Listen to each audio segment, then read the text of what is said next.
Hey, Bob, you're watching Dolly Vision. The evidence seems to indicate that you're watching Dolly Vision.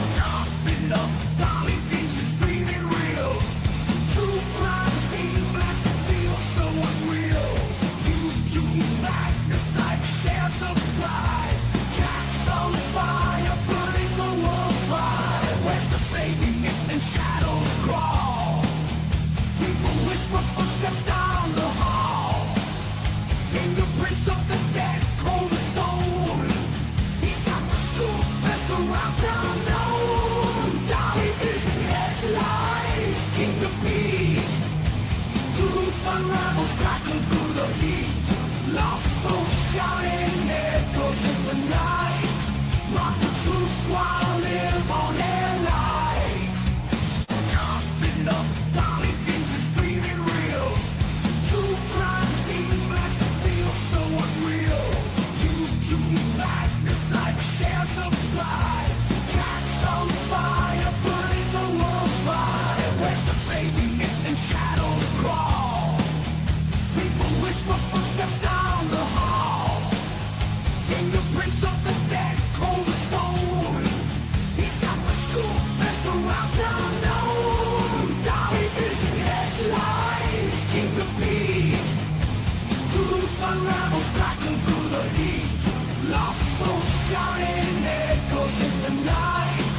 Rock the truth while live on air light.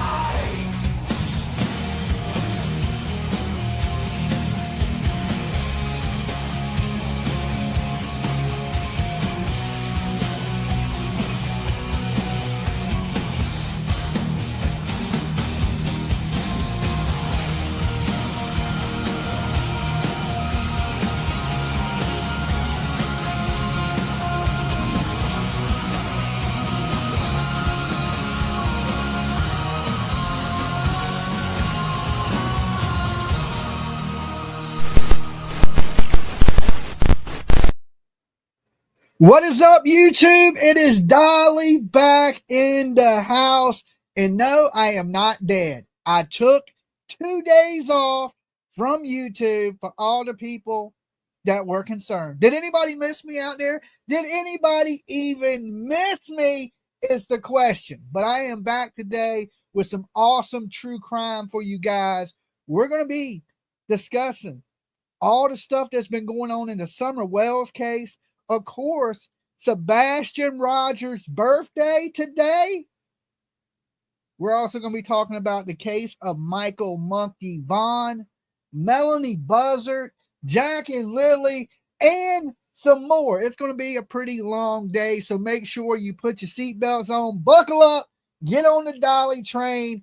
We got a long ride ahead of us today. But first, before you do all that, I'm going to need you guys to leave your DNA and your fingerprints all over the damn like button. There's already 450 of you in the room. So I want to see 450 likes. I don't want to say it 1,000 damn times a night. Just hit the like button as you come in the room, people. Okay? Don't make me jump through this damn screen today. I'm hyped up. I'm ready. 2 days off. I'm ready to go. All right, if you're watching for the first time out there and you're thinking, who the hell is this idiot? Sub up. Ring the bell for notifications. Everybody needs a good idiot in their life. All right, now listen. We're going to be talking about cases where some people get lawsuit happy. Some people may sue you, try to put you in jail. You never know on these YouTube streets. So I got to give my warning right after I thank Helena for jumping on the Blessed Express. You ain't blessed unless you on the Express today, Helena. And you the first one on. You VIP. Now that means you get a window seat, right? You get a window seat so you don't miss none of the action, okay? And real Angie B has been a member for 9 months of looking at this face. I heard you and PJ got engaged. True or rumor? PJ is already my wife. We're married, okay? Now, Dolly Vision is for entertainment purposes only. We talk news, rumors, gossip, speculation, theories mixed with a little comedy and a whole lot of chaos. So don't take nothing here as fact. It's just my opinion, people. Completely satire.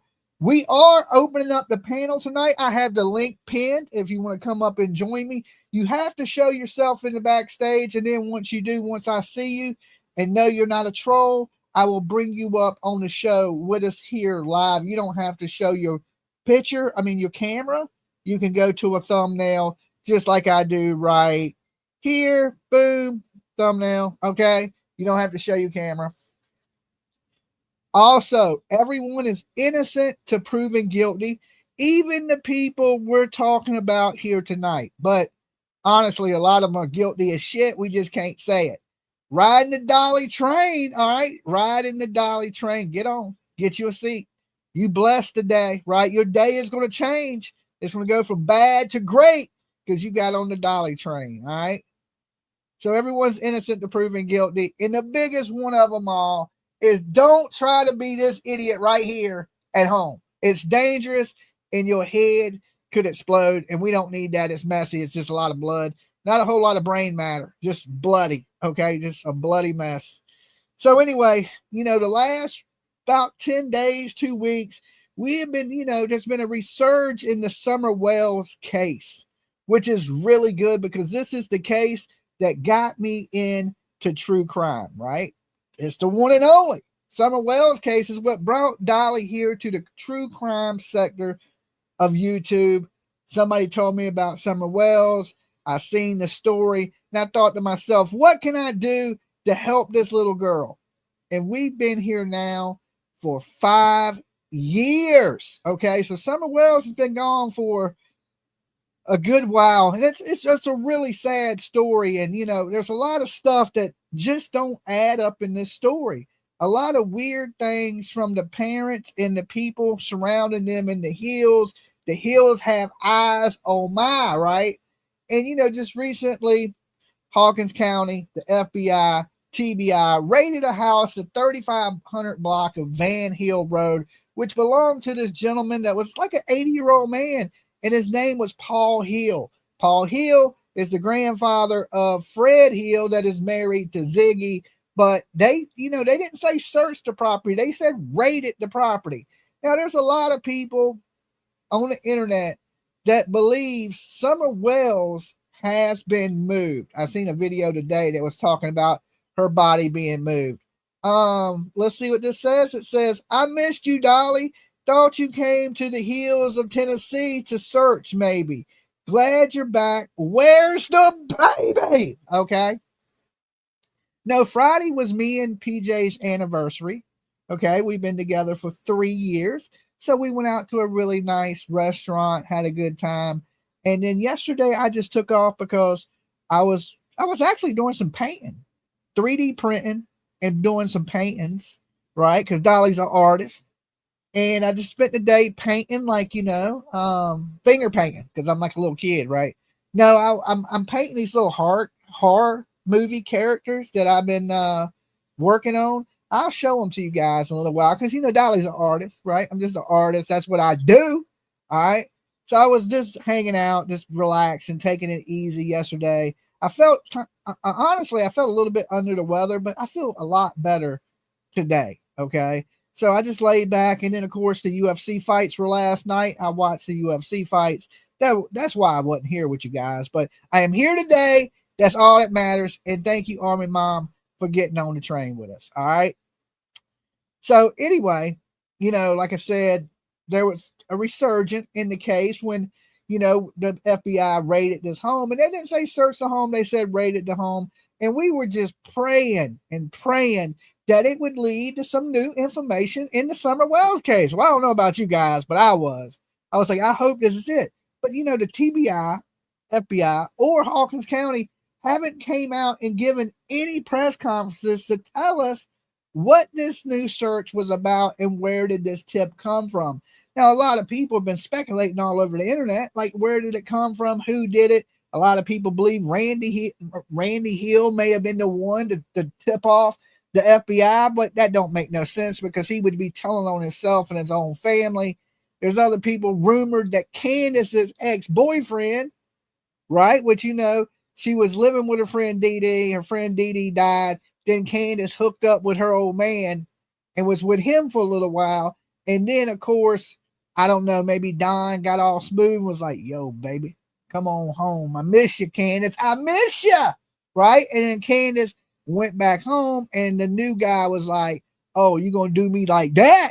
And then, you know, he tipped off the FBI. But whoever tipped off the FBI, they took it as a credible tip, right? They took it as a credible tip because they, in full force with the Hawkins County TBI and the FBI, raided this place together.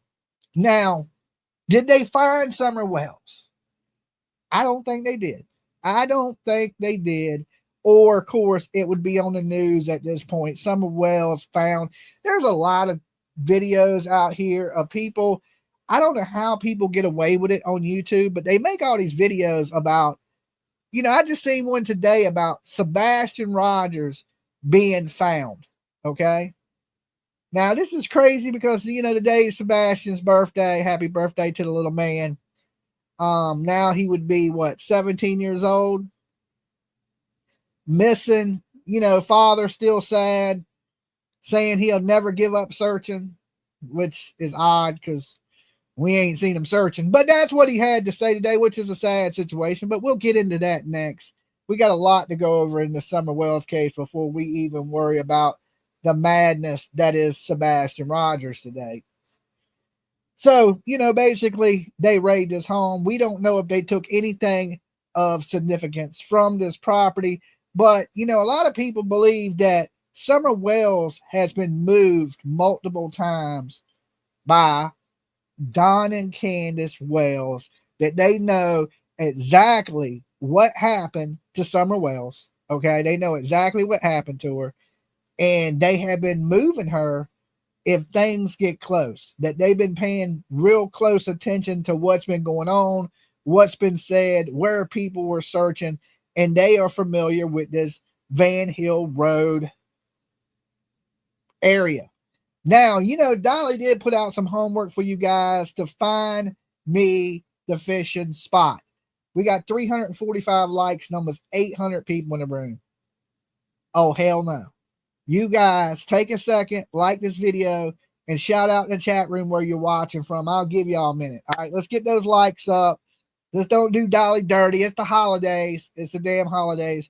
But I want to say thank you to Don B. Don B was out there. He seen what video I put out. He put out some locations of interest that he believes that this fishing hole is, okay, that they may have been at. You know, so a lot of people believe that, you know, that Summer Wells was buried near the fishing hole, okay? That she was buried near the fishing hole and may have possibly been moved. And Helena, right there, Helena just dropped $10 and said, hit that like button. Oh, speaking of which, we have a goal set, okay?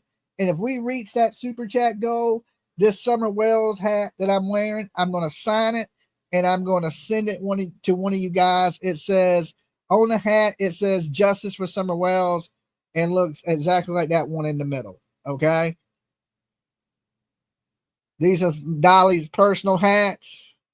So if you want it, we hit that goal. I'm going to pull numbers today, and I'm going to sign this hat, and I'm going to ship it to one of you lucky, beautiful people out there in the YouTube audience. Okay. So thank you to Don B for, you know, replying back to the video, giving us a location of where that fishing hole may have been. Now, we're not 100% positive that that is the spot, but it's worth something next time I'm down there to go check out, you know, because like I said, a lot of people believe Summer was moved, that at one point she was buried near Candace's Wells' favorite fishing hole. Now, the pictures I had posted were, of course, of Allie. And a lot of people told me that that was Baby Bear in the photos. So that was Allie and Baby Bear that was in the photos with her at this fishing spot. Now, of course, we can't ask Allie because rest in peace to Allie. Allie's no longer with us. Of course, Candace told me and PJ personally just the other day, because a lot of people think that Candace is hiding and she ain't talking to nobody. That's not the case. I guess, you know, Candace she don't trust no YouTubers, right? We're all the same. We're all pieces of shit. We're all drama, blah, blah, blah. But she still talks to Dolly and PJ every now and then, right? And she said that, you know, she had never been to the fishing hole at Van Hill Road. Now, when we aerial map it, of course, there is a little lake in that area, but we're not on the ground. So it's really kind of hard to see what's going on. Some people say that that lake is stocked and whatever it may be. Now, we're just looking for new places of interest. So when, of course, when me and PJ are down there, that we have places to search. Yes, Allie passed away. She's been deceased for a good minute now, right? And which was bad because, you know, Hunter, what a terrible young man he is, you know, and a lot of people believe he holds the keys in the Summer Wells case also. And, you know, we felt bad for Allie and Hunter when, you know, Allie was in the hospital about to pass away. And we did some fundraising for Hunter. And these were supposed to be to help with he was having a baby and to help bury his mother, Allie. But he took the money and got a tattoo and a gun. Okay. Hold on. My producer just walked in. I sent you a picture of the address and a location that somebody that lives in Kingsport sent me in an email. That kind of looks like it has a huge waterway, but also I wanted to ask you if it would bother you if I turn on the washer. No, you should be fine. It shouldn't be loud. I don't know if it's loud or not. It don't matter. Okay. All right. So a bunch of different people have sent me locations that they believe that water that Candace and Allie were at, what location it was. Now, I did watch a part of Don B's video, and Don B was saying that he's been to this location. He's pretty familiar with this location, but at the time, it's been raining here on the East Coast, and he was like, the weather's terrible. I don't want to go out there, or I would show you, because we really need to see it to make sure this area matches. And I just believe that that's a place of interest. Not that summer is there, okay? It's just, listen, we got to find places to search. We got to have, you know, when we go down there, we map out a few things, a few areas that I like to grid off and go, okay, I've searched this area. I've been to this area. I've done this. I've looked here, you know, and these are new places of interest. Of course, when we go down there, we're going to be in the, you know, check out the Van Hill area a little more because, you know, until 10 days ago, we didn't know this. So the whole time I've been out there, I had never been to Van Hill Road because Van Hill Road is about 10 miles out. We always search, and, you know, I'll be honest with you, because I know searchers, when they search, most people in here in true crime, we know that they search a good 5-mile radius. So we like to get right within that 5 miles and a little out from it. Okay. Because just in case they didn't go far enough, right? Like, let's say summer, we don't rule anything out, right? When I go searching, I don't rule anything out.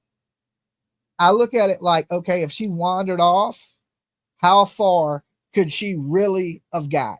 Right now, little kids move pretty fast. Believe it or not, an average person walks a mile in 12 minutes.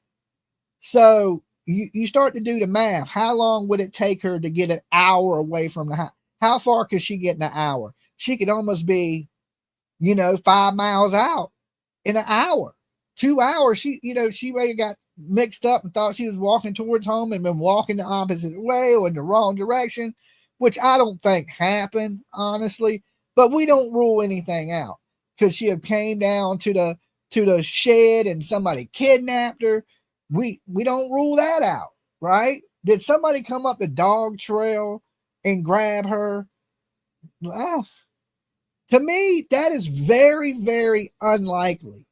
Because if you was gonna, that time of the year that Summer Wells went missing, and this is the whole thing, nobody went up that dog trail. I don't believe that. Not for the first minute. Allie was obese,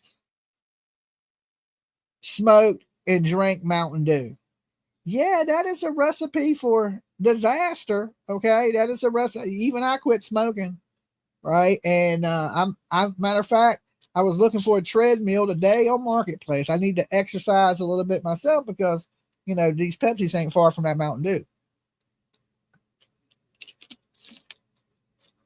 But rest in peace to Allie. Missy, thank you so much. And today I figured we're going to go over a lot of stuff that they said. What could have been missed, right? Because listen, I'm going to be honest. I think all these people are lying to us. I think Hunter was lying to us. I think Allie was lying to us. I think Candace is lying to us.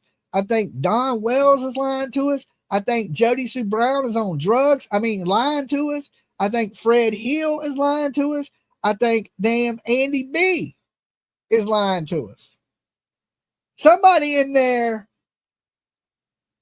knows what happened to Summer Wells. And most likely, it's Don and Candace Wells. The other people could just be outsiders, but they know too what was going on in that holler.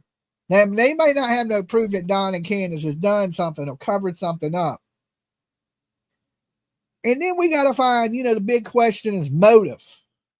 Why would they hurt their daughter?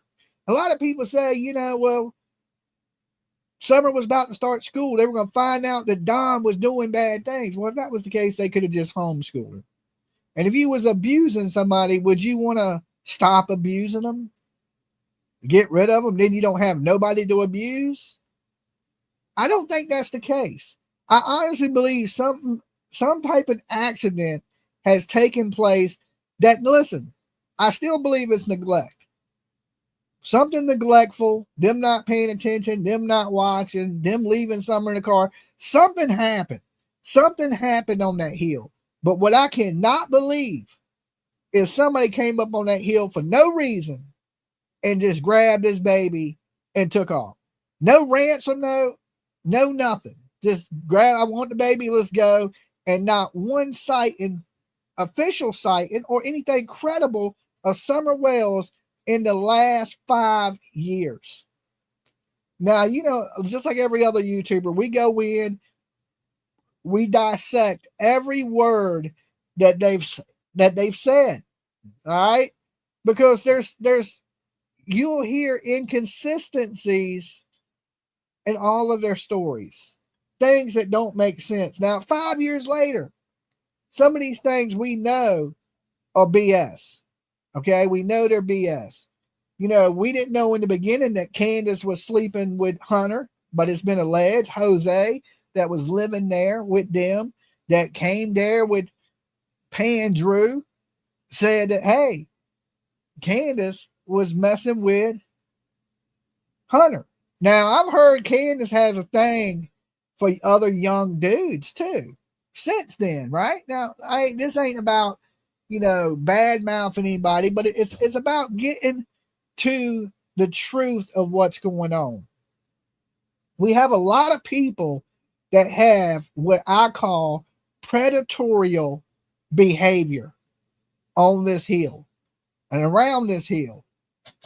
And that's far as Don, from the stories we've heard of Don, from what he alleges with his sister. So we know that happened. That came out of his mouth, that his sister was, the things he said, like he was blaming the abuse on his sister.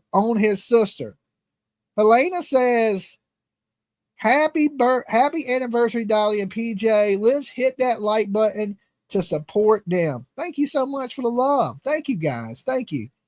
We had a good time. We had a good dinner. Years fly by, right? Years fly by. Me and PJ's been together for 3 years now. It don't seem like that long. It went by fast. But you know what they say, when you're having fun, time moves fast, right? But we heard about these behaviors from Don when he was accusing his sister of, things that he did to her.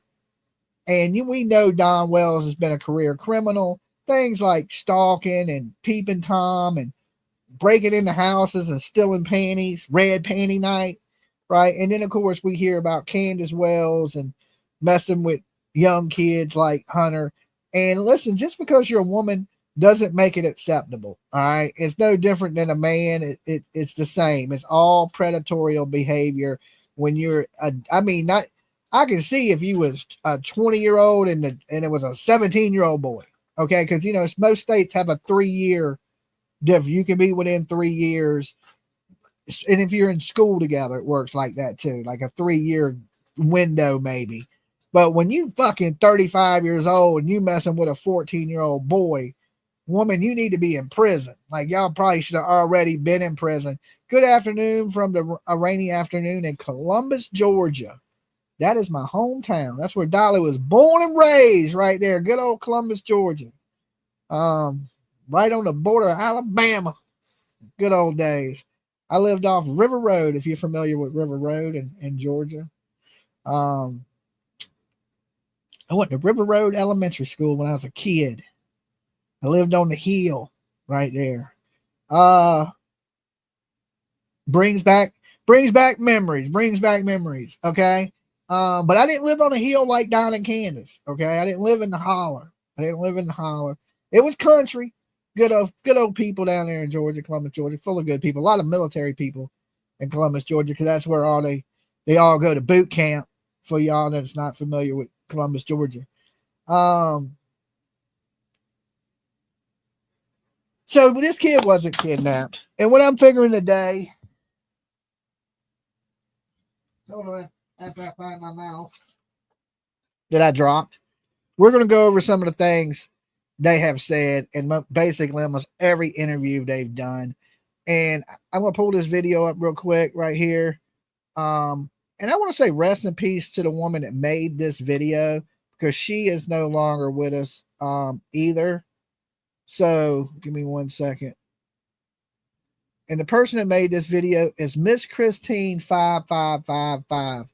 Guys, do y'all remember Miss Christine? She was a turtle. She was here for us for years. All right. And she was a part of the turtle gang, and she recently passed away last year. And it was sad to see Miss Christine go. She was a big part of our turtle gang family here. And she put out this video. She basically broke down everything into individual interviews. And she put this video out 2 years ago. And this video has 117,000 plays. Oh, and PJ just brought in little art things I was doing. Remember I told you I was doing art? Can y'all see that? Actual art. Art the Clown. I 3D printed that and painted it. Let me see this one. I did this one also. It's the Pale Girl from Terrifier 2. I don't know if y'all have seen the movie Terrifier. There's Art the Clown and the Pale Girl. I did. They're 3-dimensional too. They're refrigerator magnets. So you put them on your refrigerator. And this one I did. I just started this one. I'm not done with this one yet. There's Michael Myers, the Halloween one. And I'm going to sell these on the site.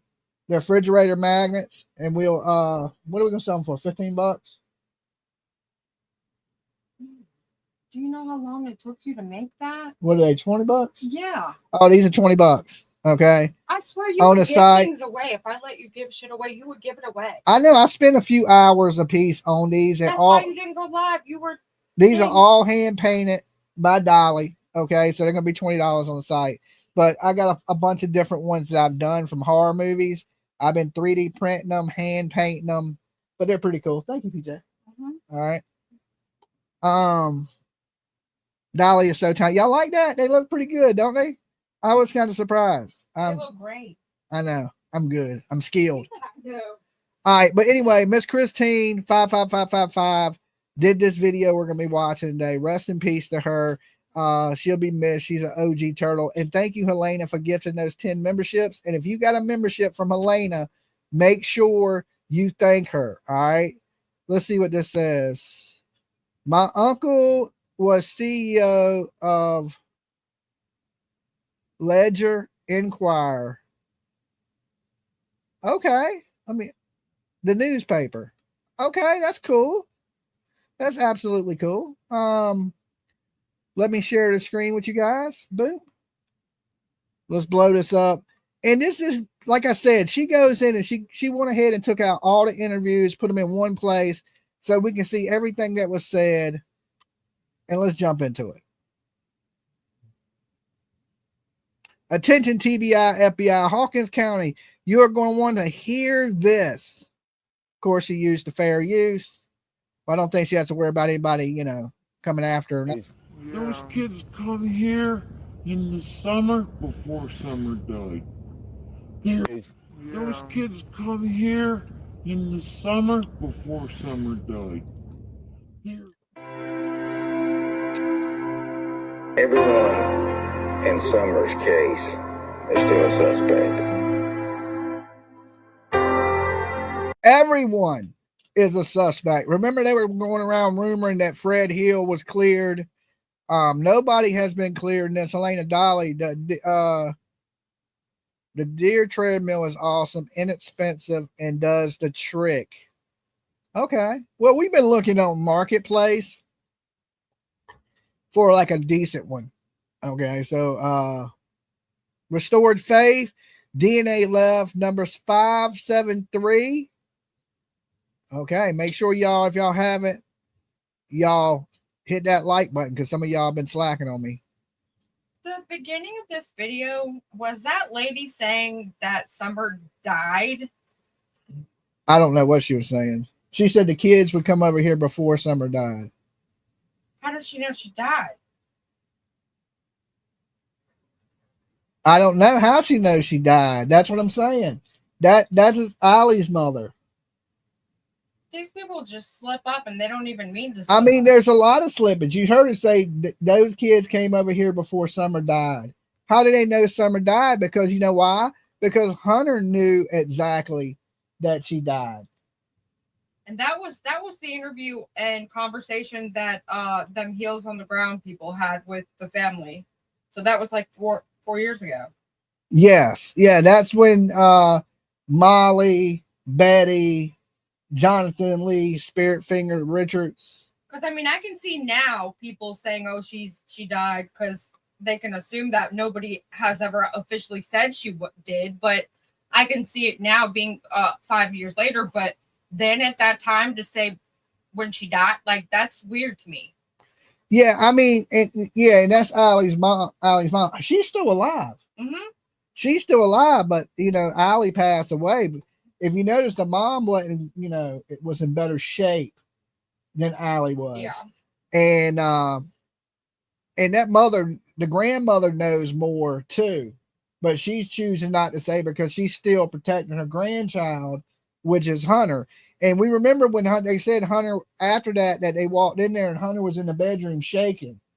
Rocking back and forth. Yeah. Now, if he's upset about something, but they don't know what he was upset about, and then they said he had to be at a doctor's appointment, so they've made every excuse for Hunter, and Allie knew what Hunter was doing. He knew that he was sleeping with Candace. In that same interview, they said, was he messing with Candace? And she said no, but the grandmother said yeah. She was like, now you know damn well. And then Allie's like, no, he wasn't. And the grandmother was like, I said he was. Yeah, and I believe Grandma, to be dead honest with you. I'm going back to Pat stuff. All right. Any other points of interest? Circumstances leading to Summer's disappearance remain unclear. I understand the lack of answers frustrates you in the public, but trust me, no one is more frustrated than we are. If we develop information that will lead to locating Summer, we will share that with you first and foremost. In the meantime, we ask anyone with information who hasn't come forward to please call 1-800-TBI-FIND. I'll turn it over to Sheriff Ronnie Lawson. Thank you. Just to go along with Leslie, I know there's a lot of social media going on out there, a lot of detectives going on, but they're absolutely useless unless these people that's 100% positive calls 1-800-TBI-FIND. Now, us armchair detectives, like if it wasn't for people on YouTube, this case would have been so dead years ago. So thank God for the armchair detectives that are still here, still pushing and spreading awareness for Summer Wells, because if not, she would have been forgotten about. It means nothing. We're monitoring all social media and everything that you all put out from people that you all interview. And I assure you, you'd have to work very hard to find somebody that we hadn't talked to. They may not tell you. What I did ask for, and I still need, is all the people in Upper Beach Creek, Hawkins, and Sullivan County to search their property again and again. You got to look for a small child. You have to look for evidence of a small child's been. And if you got field cameras, if you got security cameras, we need you to check those again. Just keep checking them and checking them. We're trying to find every vehicle is in this holler they're living. If you have a resident that cannot search their property themselves, they'll call my office at 423-272-4848. I will send an officer to your residence to search your property for you. It's a cooperation we must need, and we're not done yet because, like I told you from day one, it's about finding Summer. That's the number one goal here. Thanks, Sheriff. As of June 24th, 2021, search and rescue efforts for missing 5-year-old Summer Wells continues. We have now utilized 106 agencies spanning from Tennessee, Ohio, Virginia, Alabama, Georgia, and North Carolina assisting in these search efforts. Numerous specialized search and rescue groups with numerous canine teams have been represented from each of these agencies. To date, we have covered over 4.6 square miles, with that being over 3,000 acres being searched since Tuesday night when she was reported missing. I agree. The police need to pressure Hunter. What's going to end up happening is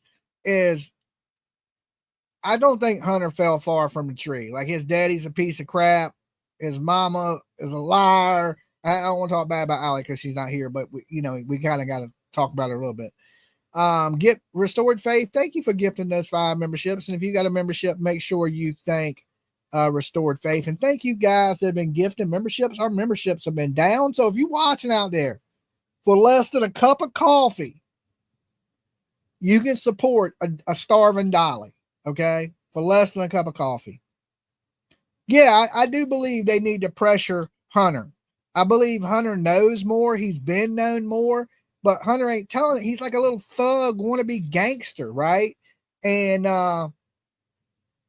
what I'm hoping is this, that Hunter will end up getting himself in a world of trouble, because he'll be in prison by the time he's 30 or dead.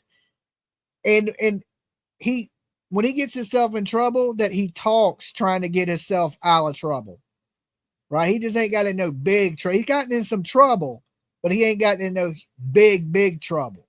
And it'll come, right? I know it will. You can just tell by the way the young man carries himself that, like I said, he'll either be in the graveyard or in prison by the time he's 30. And he's over 18 now. He's a grown man. Hunter is a victim too. That dude is no victim. Hunter is not a victim. Okay? He may be a culprit in this. He may be part culprit in what's going on in this hill. He's far from a victim. Okay.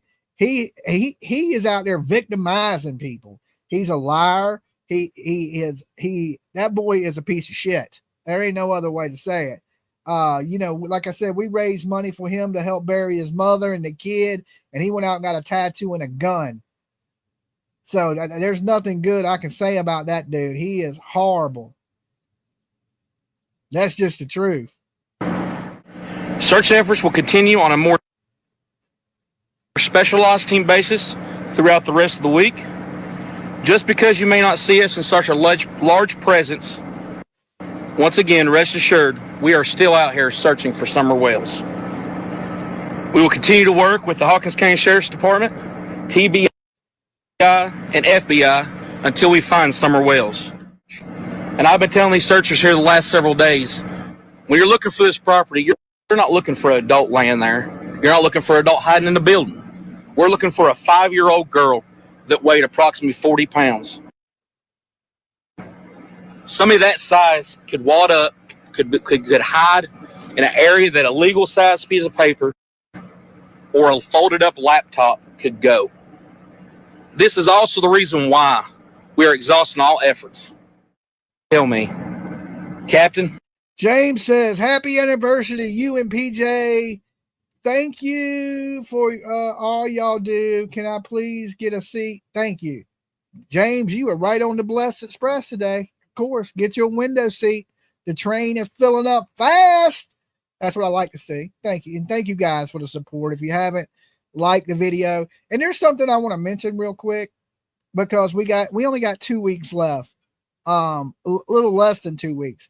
We do a Christmas wish campaign where we raise money to buy families Christmas presents at Christmas. We're going to bless at least 3 families this year. My mods have been posting a link that goes to our Give, Send, Go. If you have a few extra bucks and you want to help a family out this Christmas, if you could, it'd be awesome if you could donate a few bucks to that. I think 2 weeks from less than 2 weeks, like 10 days, like 9 days. I think we got 9 days left to raise funds for it. And then we buy 3 families Christmas that are in need. Now, if you're a family in need, you got to send an email to pjvision22@gmail.com. Tell us if you're struggling, what's going on, a picture of your kid, and have an Amazon wish list for them. Now, if you want to donate to help these families, you hit that Give, Send, Go. And make sure if you do, you throw stop signs in the chat, because it's not like a super chat. I don't see it, and I want to be able to thank you personally. And then I think on the 15th or the 16th, we come up here live and we pick the 3 families and we buy those 3 families Christmas. We bless them. And it may be more than 3 families, depending on how much is donated, how much funds we have. We were able to buy 15 families Thanksgiving, which was awesome. Thanks to the help of each and every one of you beautiful people out there. I just wanted to mention that to you because we're getting low on time. We have I think 9 days left. I'll go to the end, but I'm tired. I'm physically and I'm mentally tired. We are all one team, and we will not quit until we find Summer Wales. Thank you. Investigation. Do you believe Summer Wells is still alive? We hope so, but honestly, we just don't know. I mean, we're holding out hope, doing everything we can. Obviously, we typically would have found a child at this stage in the investigation, so honestly, we just don't know. You hear that, right? They said usually about that point in time that if a kid had just ran off, that they would have found her, right? That they're going into a later stage of where, it don't make sense. Kids don't just vanish. Aliens just don't abduct kids. That there would be, even if let's say the worst happened and a damn grizzly bear ran out and grabbed Summer Wells. There would be drag marks. There'd be blood. There would have been something. There would have been some sign of a struggle or a situation had took place. Nothing. They haven't found bones. They ain't found anything that suggests that those kids are anywhere around those hills. How many tips has the TBI received so far? I don't have the exact number with me, but it's well over 300 at this point. I know we've only had Tuesday night. We can't release any more than what we've already provided. We know that she was supposed. Somebody says, Dolly, we message you. If you message us about the Christmas wish, this is what you got to do. And if you didn't do this, then you didn't do it right. Email pjvision22@gmail.com. Include a write-up of what's going on while you're struggling, a picture of your kid, and their Amazon wish list. If you didn't do that, then you did it wrong. If you did it wrong, we skip over you and we move to the next person and next person, and we pick the 3 families that we think need the most help. Okay? Supposedly with family members outside of her home, was seen going into the home. When her mother went to check on her, she was not. An endangered child alert is a mid-level alert where a child could potentially be in danger. An amber alert is, we issue those when we believe a child is. Okay, you donated to the Christmas wish. Thank you so much. What is your name?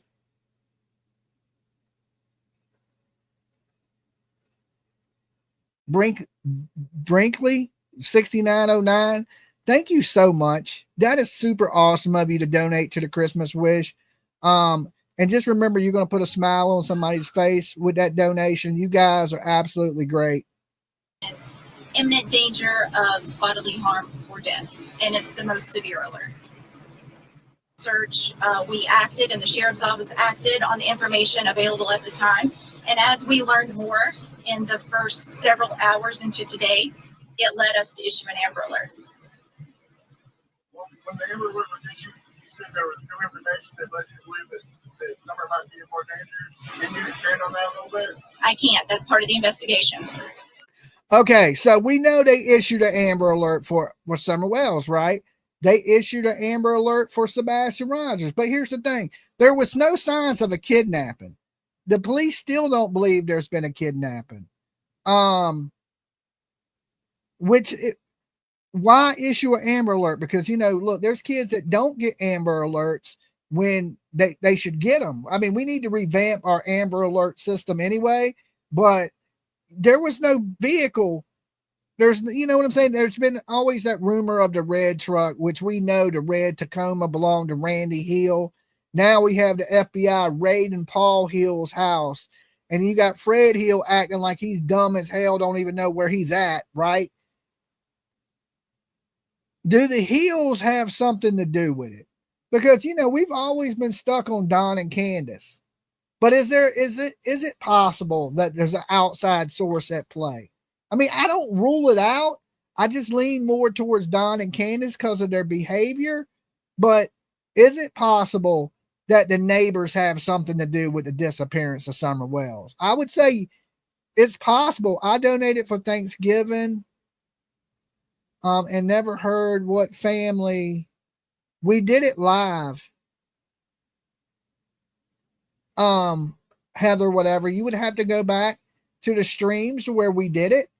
And every family we helped, we named and we said who sponsored them. So just go back to the Thanksgiving videos and go through those, and you can figure out which family you helped sponsor. If they see something or know something, they need to tell somebody. That's the biggest thing. A lot of people don't want to get involved. They want. A lot of people don't want to get involved because of you, Ronnie. Okay, donate it to the Christmas wish list. Robin H., thank you so much. Big virtual hugs to you. Thank you for taking part. And like I said, tune in. I think it's going to be the 15th or something like that. And, or the 6th, I think it's the 16th. We will be here live, and the title just be Granting Christmas Wishes. And you can tune in and see who you help and what families we bless for Christmas. Okay. Reply to us, respond anonymously, that's fine. As long as we find Summer, that's the main thing right now. And we're talking about the Amber Alert. When they raise that up another level, that helps more people paying more attention. You get more clues, you get more calls, and then everybody can call that 1-800-TBI find. It all goes into a database, which helps us in an area where we don't have a lot of communication in. Case stems outside of Hawkins County, then you have the TBI to help with that. But if it expands on out past the state of Tennessee, then you got the FBI. So we're all on the same page, and we just keep on going. We're just working together as a team. All have the same goal. Let's find Summer. But if they seen something yesterday evening or afternoon that we need to know, that's when they need to make the call or come by the command post. Kind of landmarks in sort of an area. Just around Ben Hill Road in that area. That's the main, because she's 5 years old and she left the house, and evidently she got a little farther than they expected. Nobody would ever treat her like that as long as I was around. Ever. Nobody would ever treat her like that as long as I was around. Ever. And that's her little swing right there off that tree. She loved to play right there in that yard. That was her favorite spot to be. So whoever took her had to actually come up into the yard and take her. And I don't understand because, my neighbor heard her scream, but I didn't hear her scream because I was in the house with the boys trying to find her. And I guess when my neighbor heard her scream, I was actually in the house and the TV was going. So I didn't. David Dotson said that Candace showed him a video of swimming that day, and the boys were there, and they said, "Did she say it was from that day?" And he said, "Yes." But I remember, the only thing that I can remember, it was thinking, well, I might as well just work late because they're busy doing other things, and there's no point in me going home because I don't want to go home and sit there by myself. So, And Josie. Yeah, and of course, the rumor was that the three boys went to work with him. I have to Christmas fund, then you for food this. I don't know what that means, James. But yeah, I mean, the three boys were alleged to be at work with him, and then the three boys were at home. Hunter said Candace got a call, and that Don was at the hill, and there's some man creeping around the hill with the three boys. You know, there's a whole bunch of inconsistencies. But here's the thing. Why? There should be zero inconsistencies in this, right? Because if you're telling the truth never changes. Oh, Dolly, James said, Dolly, I gave. Okay, thank you, James. Big homie hugs to you. I appreciate it, brother. That is super awesome of you. So make sure you tune in. What did I say? The 16th? The 16th. That's when we're going to pick the three families, and we're going to be up here buying them their Christmas presents. So thank you for everybody who has donated to the cause to make this possible. You guys rock. So the boys. And Josie. And Josie. So the boys. Yeah, the boys. They went to work with Don. That's what I was talking. Okay. I figured I'd just work late that day. And that's, yeah, a lot of our neighbors heard, us screaming Summer's name. And yeah, a lot of our neighbors heard. Are you trying to get Christmas gifts out in time for Christmas? Yeah. Because that ain't gonna fly on the 16th or 17th.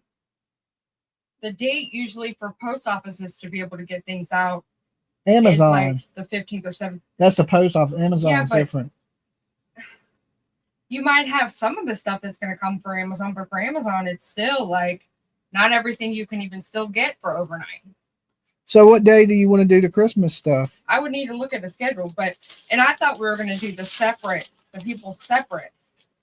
You've already started buying people Christmas No, gifts. I didn't. I bought people Christmas on the post that I said I would post, where the Amazon post is at the top. It says if you have an Amazon wish list, and then like I said, everybody could buy something if they have the ability to.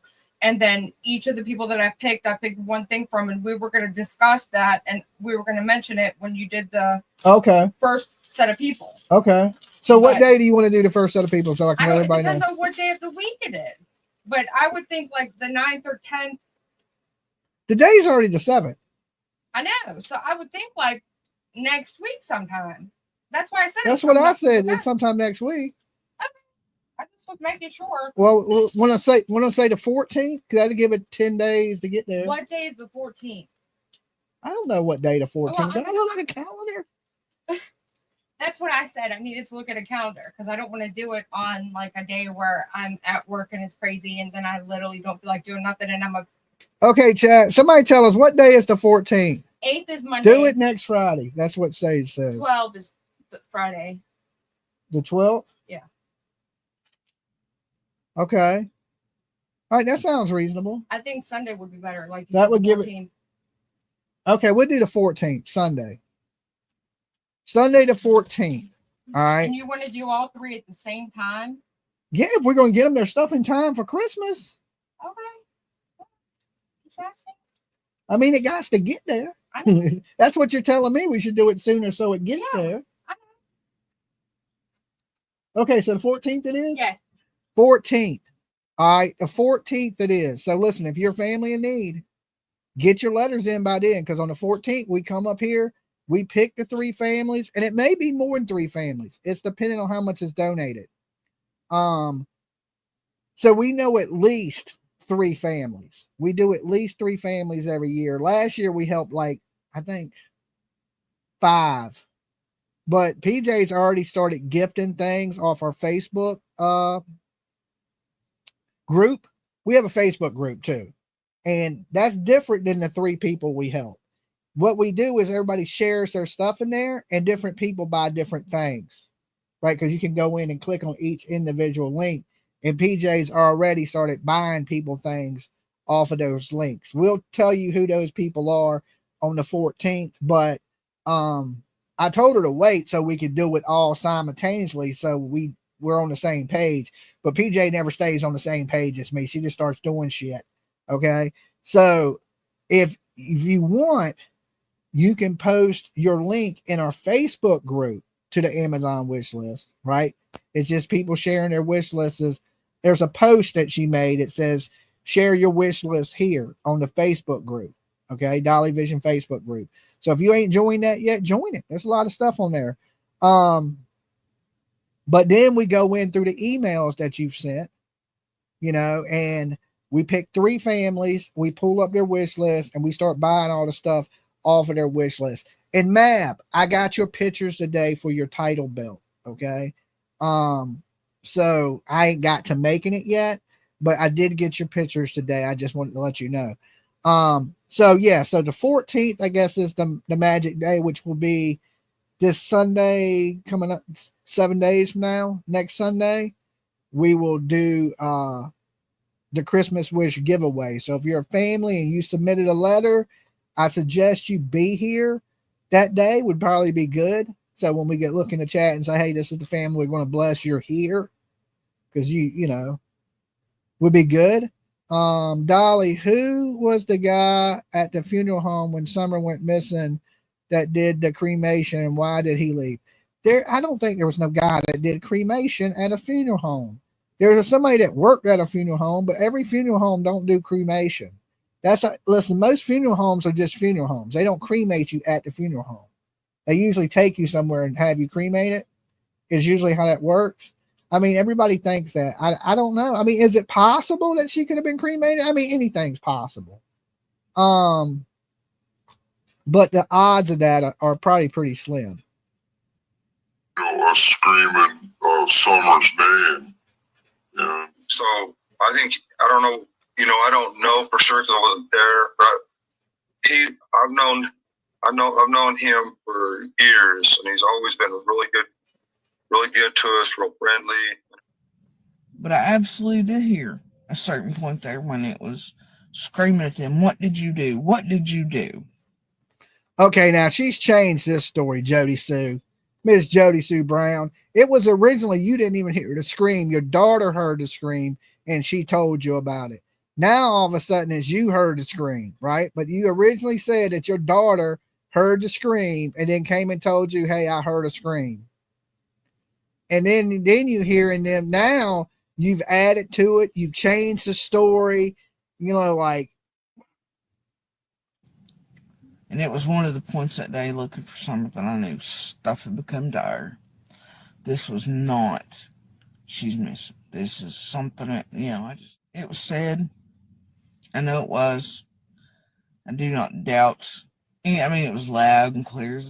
And they reply back, nothing, mama, I swear. So what's the problem now? So now, see, her original story, how she's added to it. Yeah, this lady is completely lost it, right? She is completely fucking nuts. So, it was originally that her daughter heard the screams, and then she heard the scream herself, and then she heard what they were saying. Yeah, you can't believe nothing. This woman is she likes the attention, right? She'll get up there and talk for fucking, the last stream she did was 12 hours long, and it was just rambling on and on and on, and really she didn't hear shit.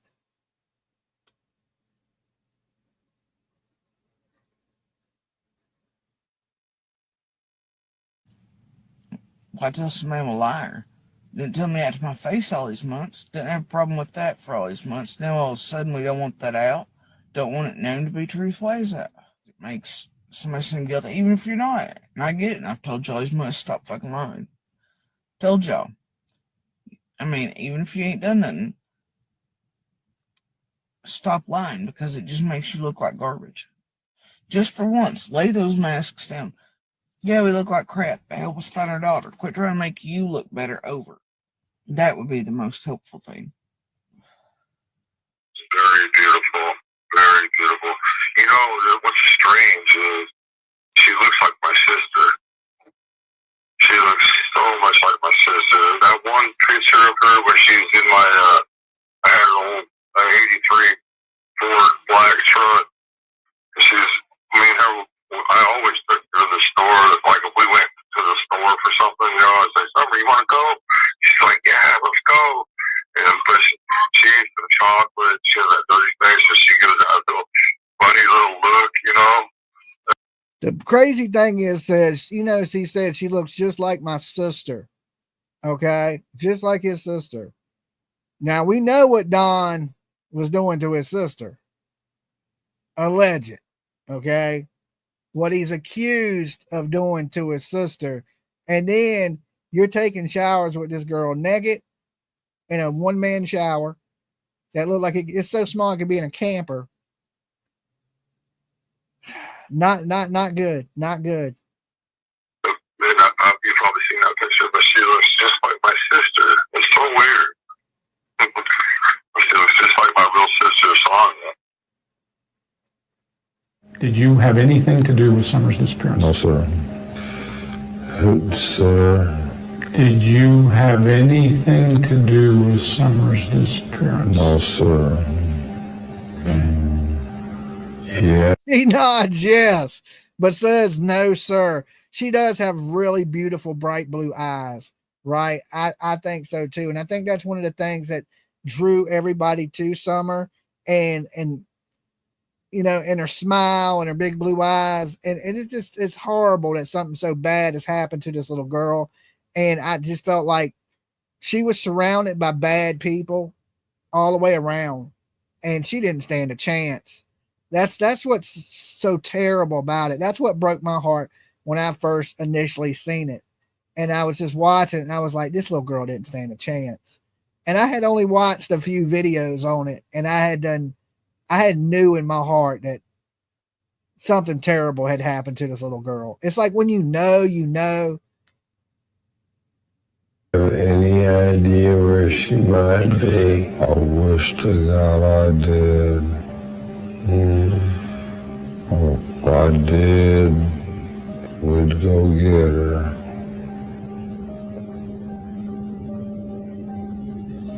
I'd call TBR or whatever and say, look, I did this, I did that, I messed up. I thought Josie was the oldest son, the one that can't get adopted. I thought it was Josie is the oldest son. Please go get her now. I'd call TBR or whatever and say, look, I did this, I did that, I messed up. Can we please go get her now? I would have done that a long time. I would have done. So, yes or no to the question? Okay. Oh, well, I mean, no. Summer, your daughter, when's her birthday? Summer's birthday, baby. What? He didn't know Summer's birthday, which is kind of crazy. Okay, I want to get this copyright straight.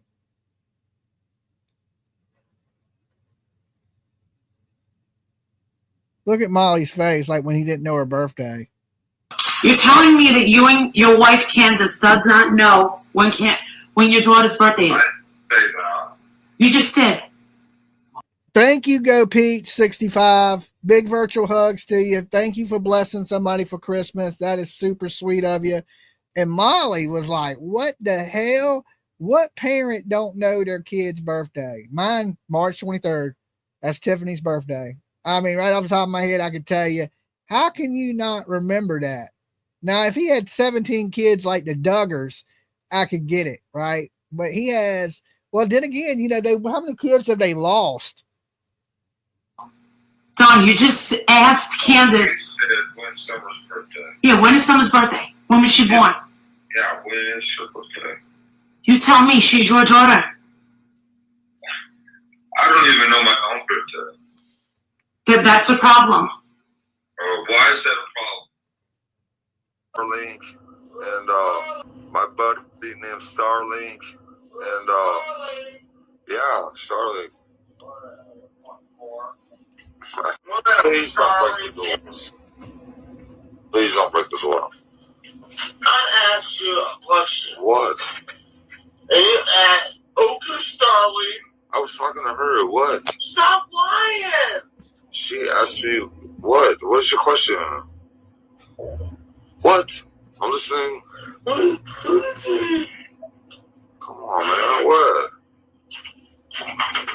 Dr. Latino says, whatever happened to Molly Golightly? Molly's still around. She has a new channel. I'm not for sure the name of it. She's like, I don't know, like Molly got haters, so they take her down, her channel down a lot. She's still life coaching on Patreon and doing her thing. I mean, Molly's still around. Molly's crazy. Molly is crazy as hell. I like Molly though. I like Molly. Molly, one thing about Molly is she's entertaining, right? So that, you know, I can deal with Molly. What is this? That's disgusting. I'm just to show your ass live on I'm live. Stop it. It's fucking live, you dumbass. No, sir. It is. No, it isn't. Okay, whatever. Play a little game, Donnie. Alright, I'm gonna have to go. She don't think we're live and shit, okay? And she's fucking going off and acting like an alcoholic. I have to get off here now. That's fine. I Thank you appreciate so y'all. much for talking to us. Don, I'll talk to you later. Alright, bye. Thank you so much. Bye, Candace. Let's go see this later. It's fucking live, you dumb bitch. You are stupid, man. I'm disgusting, man. That's all I asked. So he's still live and he's still talking. Oh, they just seen that. You're a dumbass. They just seen you punch me in my throat. You're a dumbass. You're a real dumbass. You're a real dumb fucking ass. They just seen me throw me in the punch. You're a dumbass. Well, we let him take the boys to the golf course when all this first happened. Yeah. You know, just to try to help us out.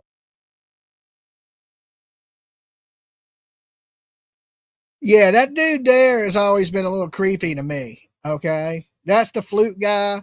Everybody saw him out when the boys went putt-putting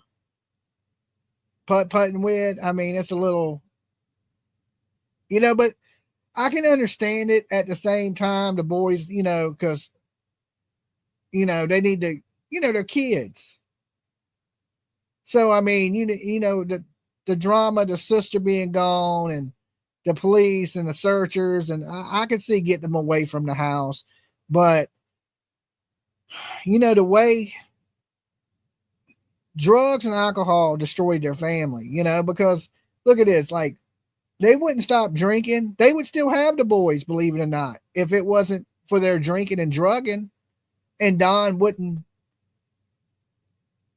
go to the parenting classes or take part in what the social services wanted him to do. You know, Candace had sobered up. I donated to the Christmas fund. Go Peach 65. Well, thank you, Go Peach. Big virtual hugs to you. And thank you for blessing a family, helping us bless a family. Make sure you tune in the 14th, right? 7 days. And that's when we pick the 3 families that we're going to help. And we're going to go in and buy their Christmas wish and put a smile on some kids' face for Christmas this year. Right? Yeah, they just gave up on the boys, signed over their parental rights, and was like, F it, we don't want to be parents anymore. Which is horrible. And this little boy right here looks just like Summer. Tell me he don't look just like Summer. The littlest one, he looks just like Summer. So, How long have you known him? well, he come from another church, and he just kind of popped in and got to know Summer a little bit before she got gone, and But then he met some girl in some Baptist church and started going, I guess, to church with them.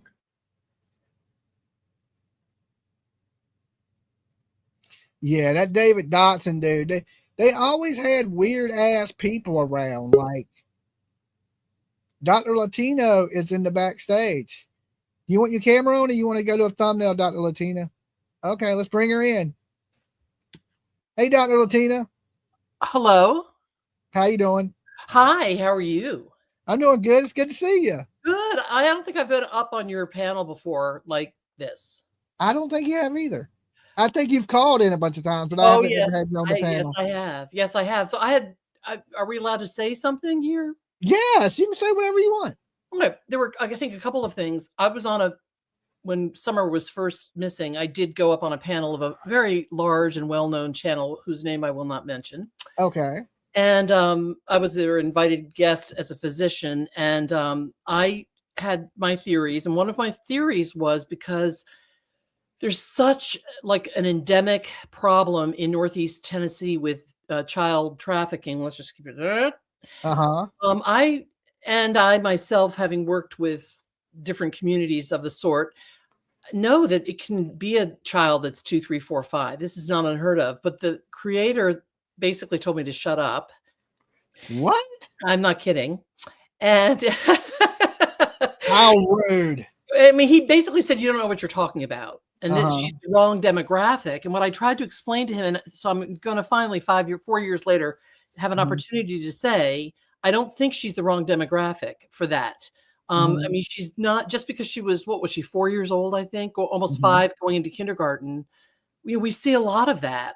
And I also thought, I know I've heard you in the past week or so talk about the shed. I always wondered, had they loaned her out, so to speak, because they had a financial debt, and that was the shed a pickup place where they would exchange her.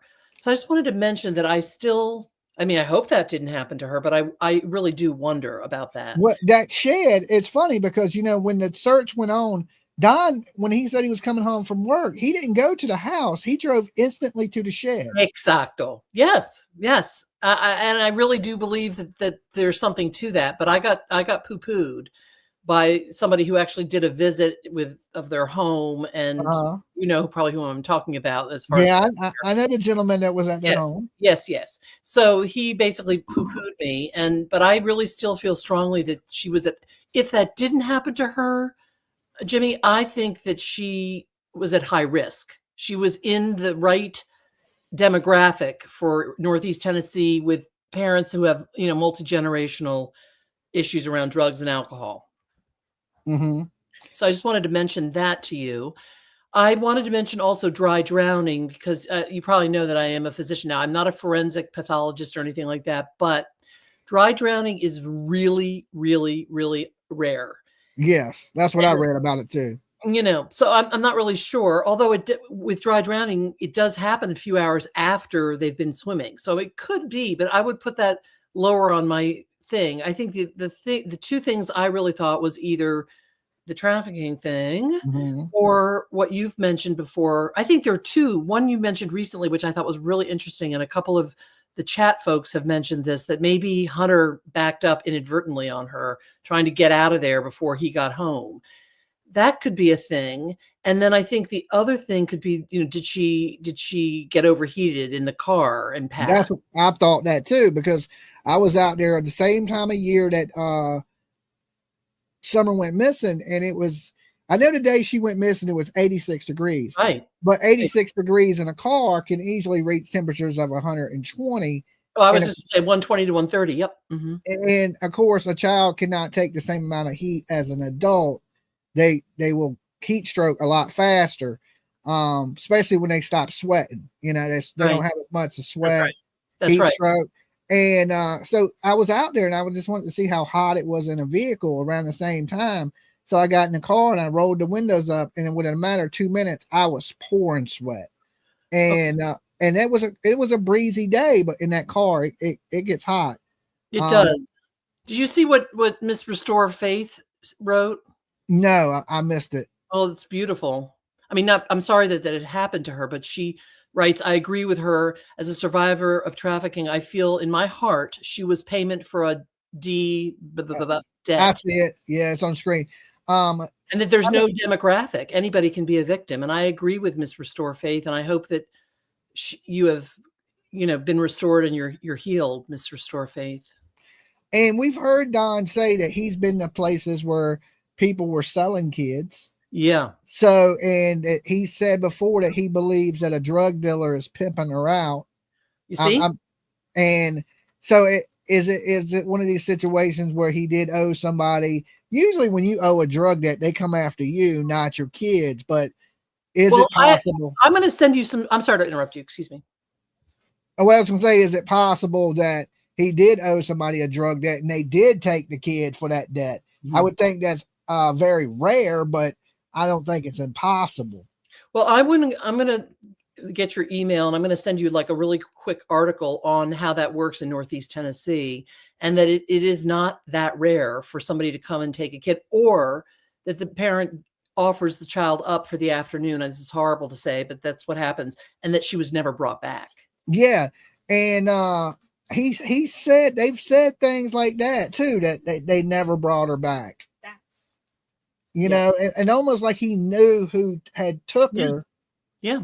And I would hate to think he's doing these things, but I mean, if he's doing it himself, then apparently, what's to stop him from having letting other people do it to her also. Exactly.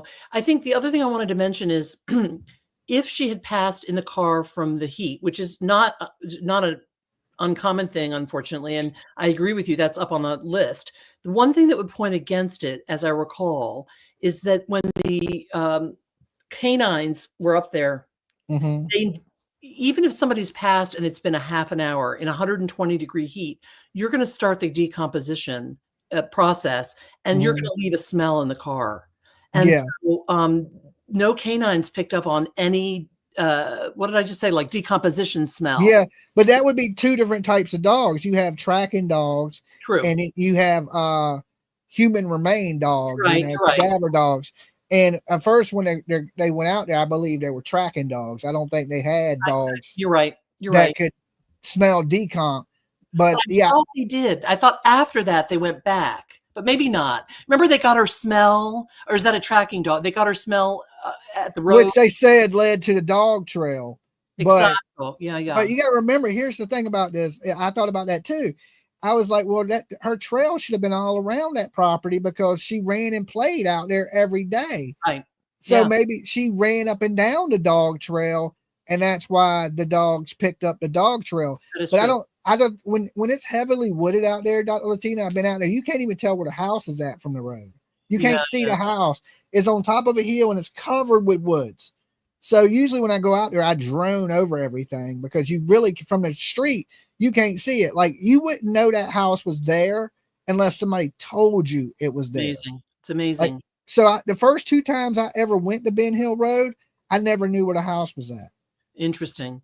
Well, I just wanted to say one more thing. And then actually, speaking of dogs, my dog is scratching at the door wanting to come in. So I'm going to have to go in a second.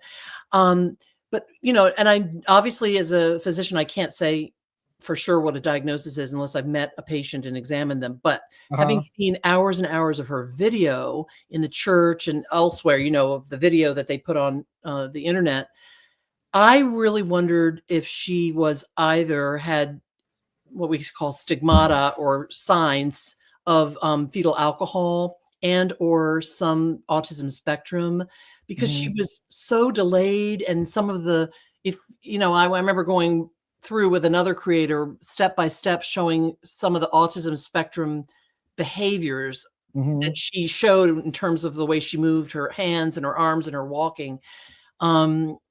And I just feel sad for her because they didn't really, and I'm not saying for sure, I don't know if she had either fetal alcohol, but there was some or autism spectrum, but she seemed to be significantly delayed just in observing.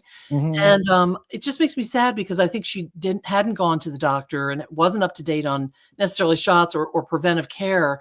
And it's just like by the time you're 5, if people, I mean, I have patients that come to me, and by the time they're 5, if it hasn't been caught, it's just so hard to catch up and help a child, you know? And as you said a few minutes ago before I came on, I mean, she had so much stacked against her as a child, just in terms of the, you know, the multi-generational trauma and alcohol, drugs, and then some of what looked to me like significant developmental delay. It's just tragic. And she was so beautiful. And just like the boys, I think the best thing that could have happened is some boys got a fighting chance now. Yes. When they left, you know, because what would they have turned out with drunk being around? You know, because I just believe kids are sponges.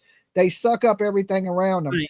Like Don Wells was alleged already smoking, doing drugs with the kids. Right. You know, and what that would have led them to drinking drugs at a very young age. Right. And before they're in their 20s, they're full blown alcoholics, you know, and it's just what chance. I mean, they may have made it out there. There's people that grow up in bad families and do make it out, but the odds of that are stacked against you.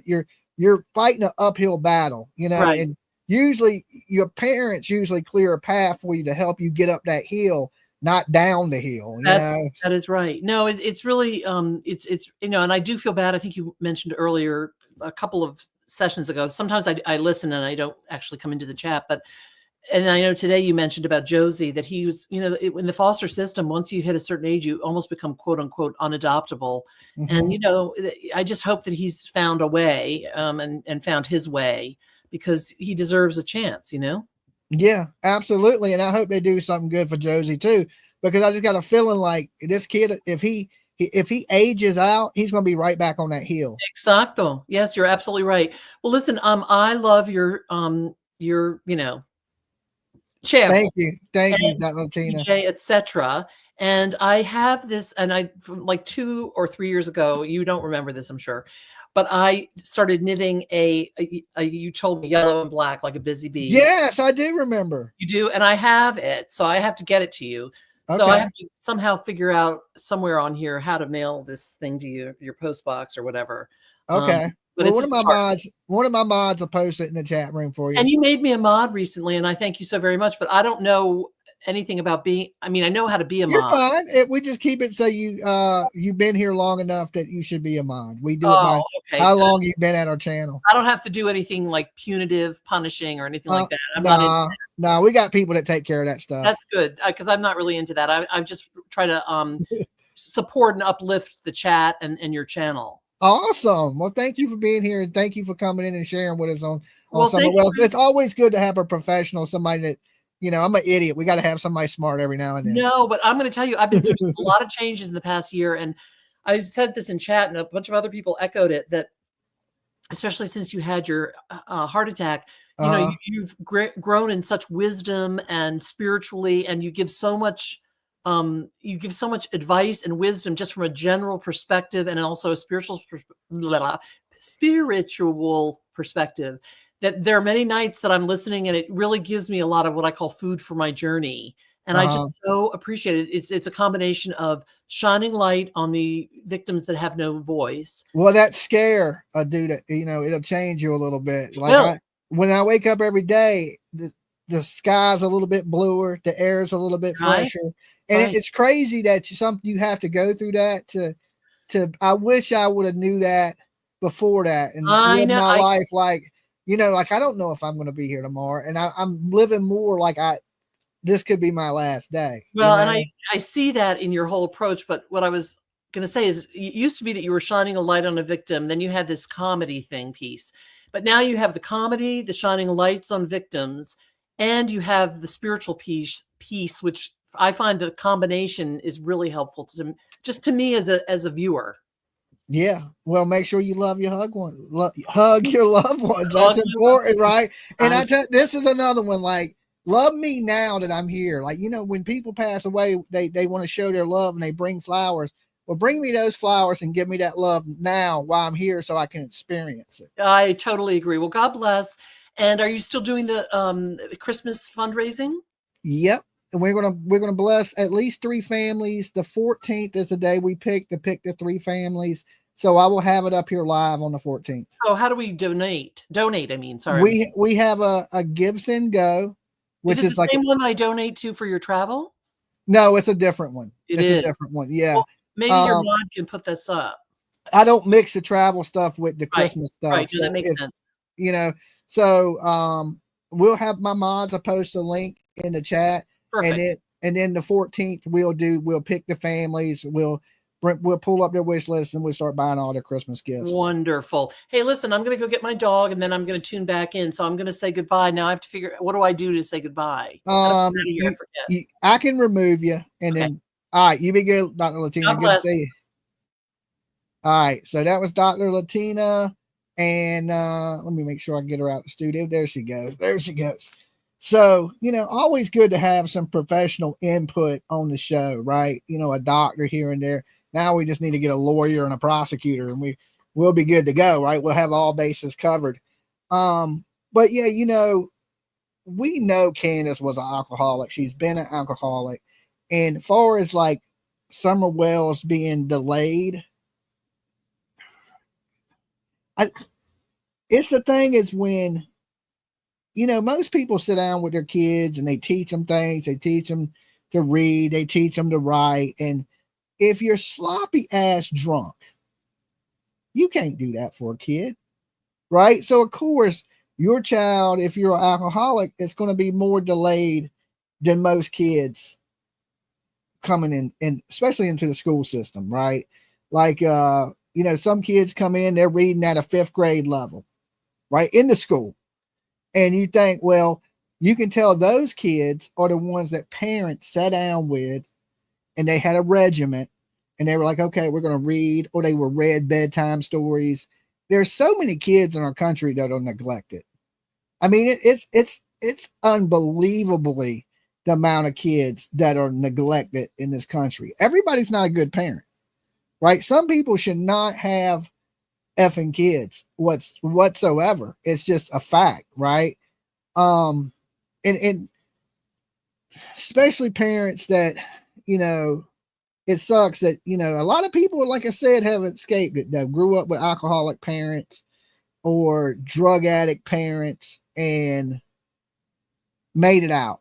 But then again, there's a lot of people that have turned out just like their parents, alcoholics, drunks, and stuff like that, because they were exposed to it at such a young age. Now I have a really good friend and he was drinking, I mean, heavily, like Jack Daniels and shit when we was 11, 12 years old, because he was around that environment where people were drinking and doing drugs. So he started drinking at like 12, maybe even younger, drinking beer. But by the time he was 13, he was taking shots of Jack, So we'd be at me. I didn't drink, right? I didn't drink, didn't smoke, none of that. And, but my best friend did. He was a partier. He liked to, listen to Hank Williams and drink damn Jack Daniels at 12 years old. He's still a drinker. He's still alive, believe it or not. But he drinks a lot. And he started when he was young, right? So I mean, if you're around it, you're more likely. It goes to that saying: if you hang out in a barbershop, you're going to end up with a haircut. I think it's the same type of thing. And like, what chance did the kids have around drug addicts and drunks, and their dad is a damn crackhead? And he's already introducing them at the young age of like 10 to marijuana. Right now, listen, I know what you're thinking, Dolly. It ain't the worst shit in the world, right? For a kid, it is. For a 10, 11-year-old, 12-year-old kid, that's terrible. Now, if you 25, you know what I'm saying? It ain't so bad. It's like go to the dispensary, but your mind is developing, right? When your mind is developing, right? Now, I should have brought this when Dr. Latina was here, but when your brain is developing, that's when you don't want to do nothing to your brain, right? Because it just throws everything off, especially the drinking.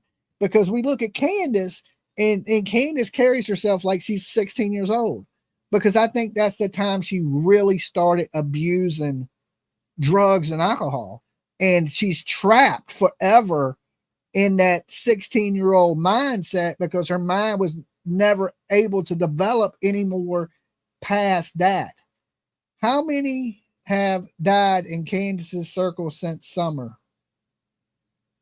How many have died in Candace's circle since summer? I would say Nina, Allie, but these are people that didn't take care of themselves, right? Like, listen, one thing about that scare I had is it told me, hey, listen, it's important to take care of yourself. You can go eat cheeseburgers all day long and live that lifestyle, and you're gonna die. You're gonna die faster, right? And I tell you what my heart doctor told me. She asked me, and this is what was crazy. She said, "How long do you want to live?" And everybody knows the answer to that, right? I want to live as long as the hell as I can, right? So I tell her, I was like, shit, I'm trying to live to be 90. She said, not with your lifestyle, you ain't. I mean, she acted like I was dying next week, right? I was like, what? She's like, yeah, you're gonna have to cut out so much stuff in your life. If you want to live, you got to live like you want to live. I never heard that. You better live like you want to live. To eat right, do exercise, stop smoking, stop drinking, stop all that bad shit you're doing, and live a healthier life, and you're going to live longer. So when we see, like, Dr. Latina, thank you. When we see, not to be mean about Allie, but she's an obese woman. She's a big woman. Ain't nothing wrong with being pleasantly plump, but there gets a level above pleasantly plump.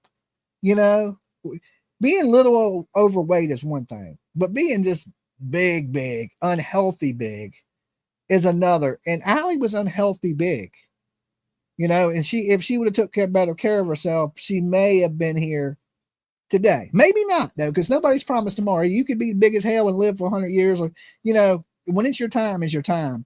But you do have to take care of yourself if you want to live a good life. Like, I knew a lady that was 98, and she told me that she didn't eat processed food. She ate healthy. She never drank. She never smoked, and exercise. She walked, like, even when she was 98 years old, she'd get up and walk around the neighborhood, and she just stayed active, and that was her key to it. But some of it has to do with genetics and all kinds of things, so but I would say take care of yourself, and you just never know. And that's why it's so important that, we don't know what day we're checking out this game. And that's what I was telling Dr. Latina is like, hey, yeah, some things changed with me spiritually because I was close to being gone, and I'm happy to be here. You have to be thankful for the life that you have, right? Every day that you open your eyes is a blessing. And I might not have realized that before, right? But it was a shock. When I woke up in ICU, I just remember being glad to be here. Like, shit, thank God, right? Like, it wasn't my time to go. And like I said, I wish I'd been living my life like this before. Just thankful for everything, and glad to be here, and more in tune with how great life is. And because you stop appreciating stuff, you just like, oh, well, you think you're going to live forever. Everybody thinks they're invincible. I don't think like that anymore. I don't think I'm invincible. I know I can check out this bitch anytime. So do good. And because what do we leave behind? Memories. I want the memories of Dolly to be really good memories. All right. Not to get too spiritual and sidetracked with you. Let's get back to true crime. Summer Wells, what happened to this little girl? And is it a case where, they sold this kid? I've never leaned towards the selling of the child. I haven't. I mean, I heard Don say, he's been around prostitutes and people pimping out kids, and he knows where they sell kids, which is strange because, look, I couldn't tell you that. Like, if you brought me a kid right now and you said, Dolly, go sell this kid, I look at you like this. I don't know where to sell a kid. What, are you crazy? I've never drove past anything that said kids for sale here.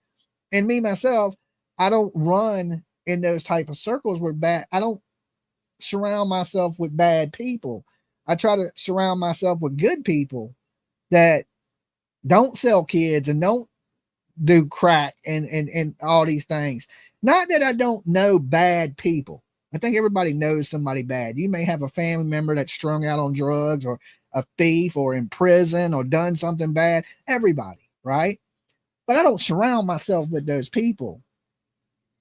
I try to only be around the good people that are into the same thing as me. You know what I'm saying? Like, and as I've gotten older, I've gotten more where I just hang out at home. I'm more of a family guy now. The wild partying days and running the streets and clubbing, all that shit's over. I'm kicking it with my old lady.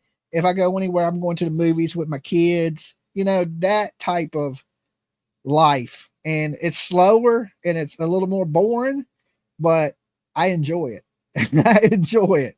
So I don't know. Like Don Wells in that Hill and all them drug addicts out there. That's why I said when I seen Southern Wells, I knew she didn't stand a chance. Nobody would. You know, if I put you out in them hills with those people and you had to count on those people to survive, you wouldn't survive.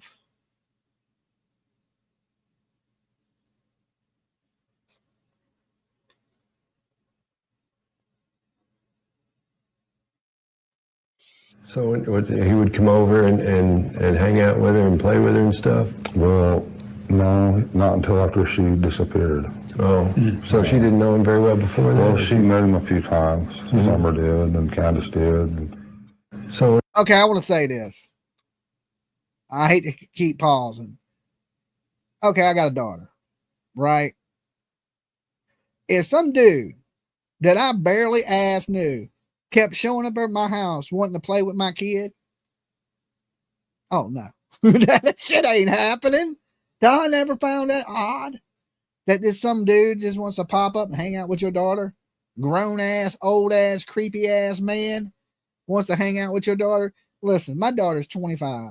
If that dude showed up at my house right now talking about, hey, I just want to come hang out with Tiff, I would break my foot off in his ass. I'd be like, bitch, you better get your old ass away from my daughter. You know what I'm saying?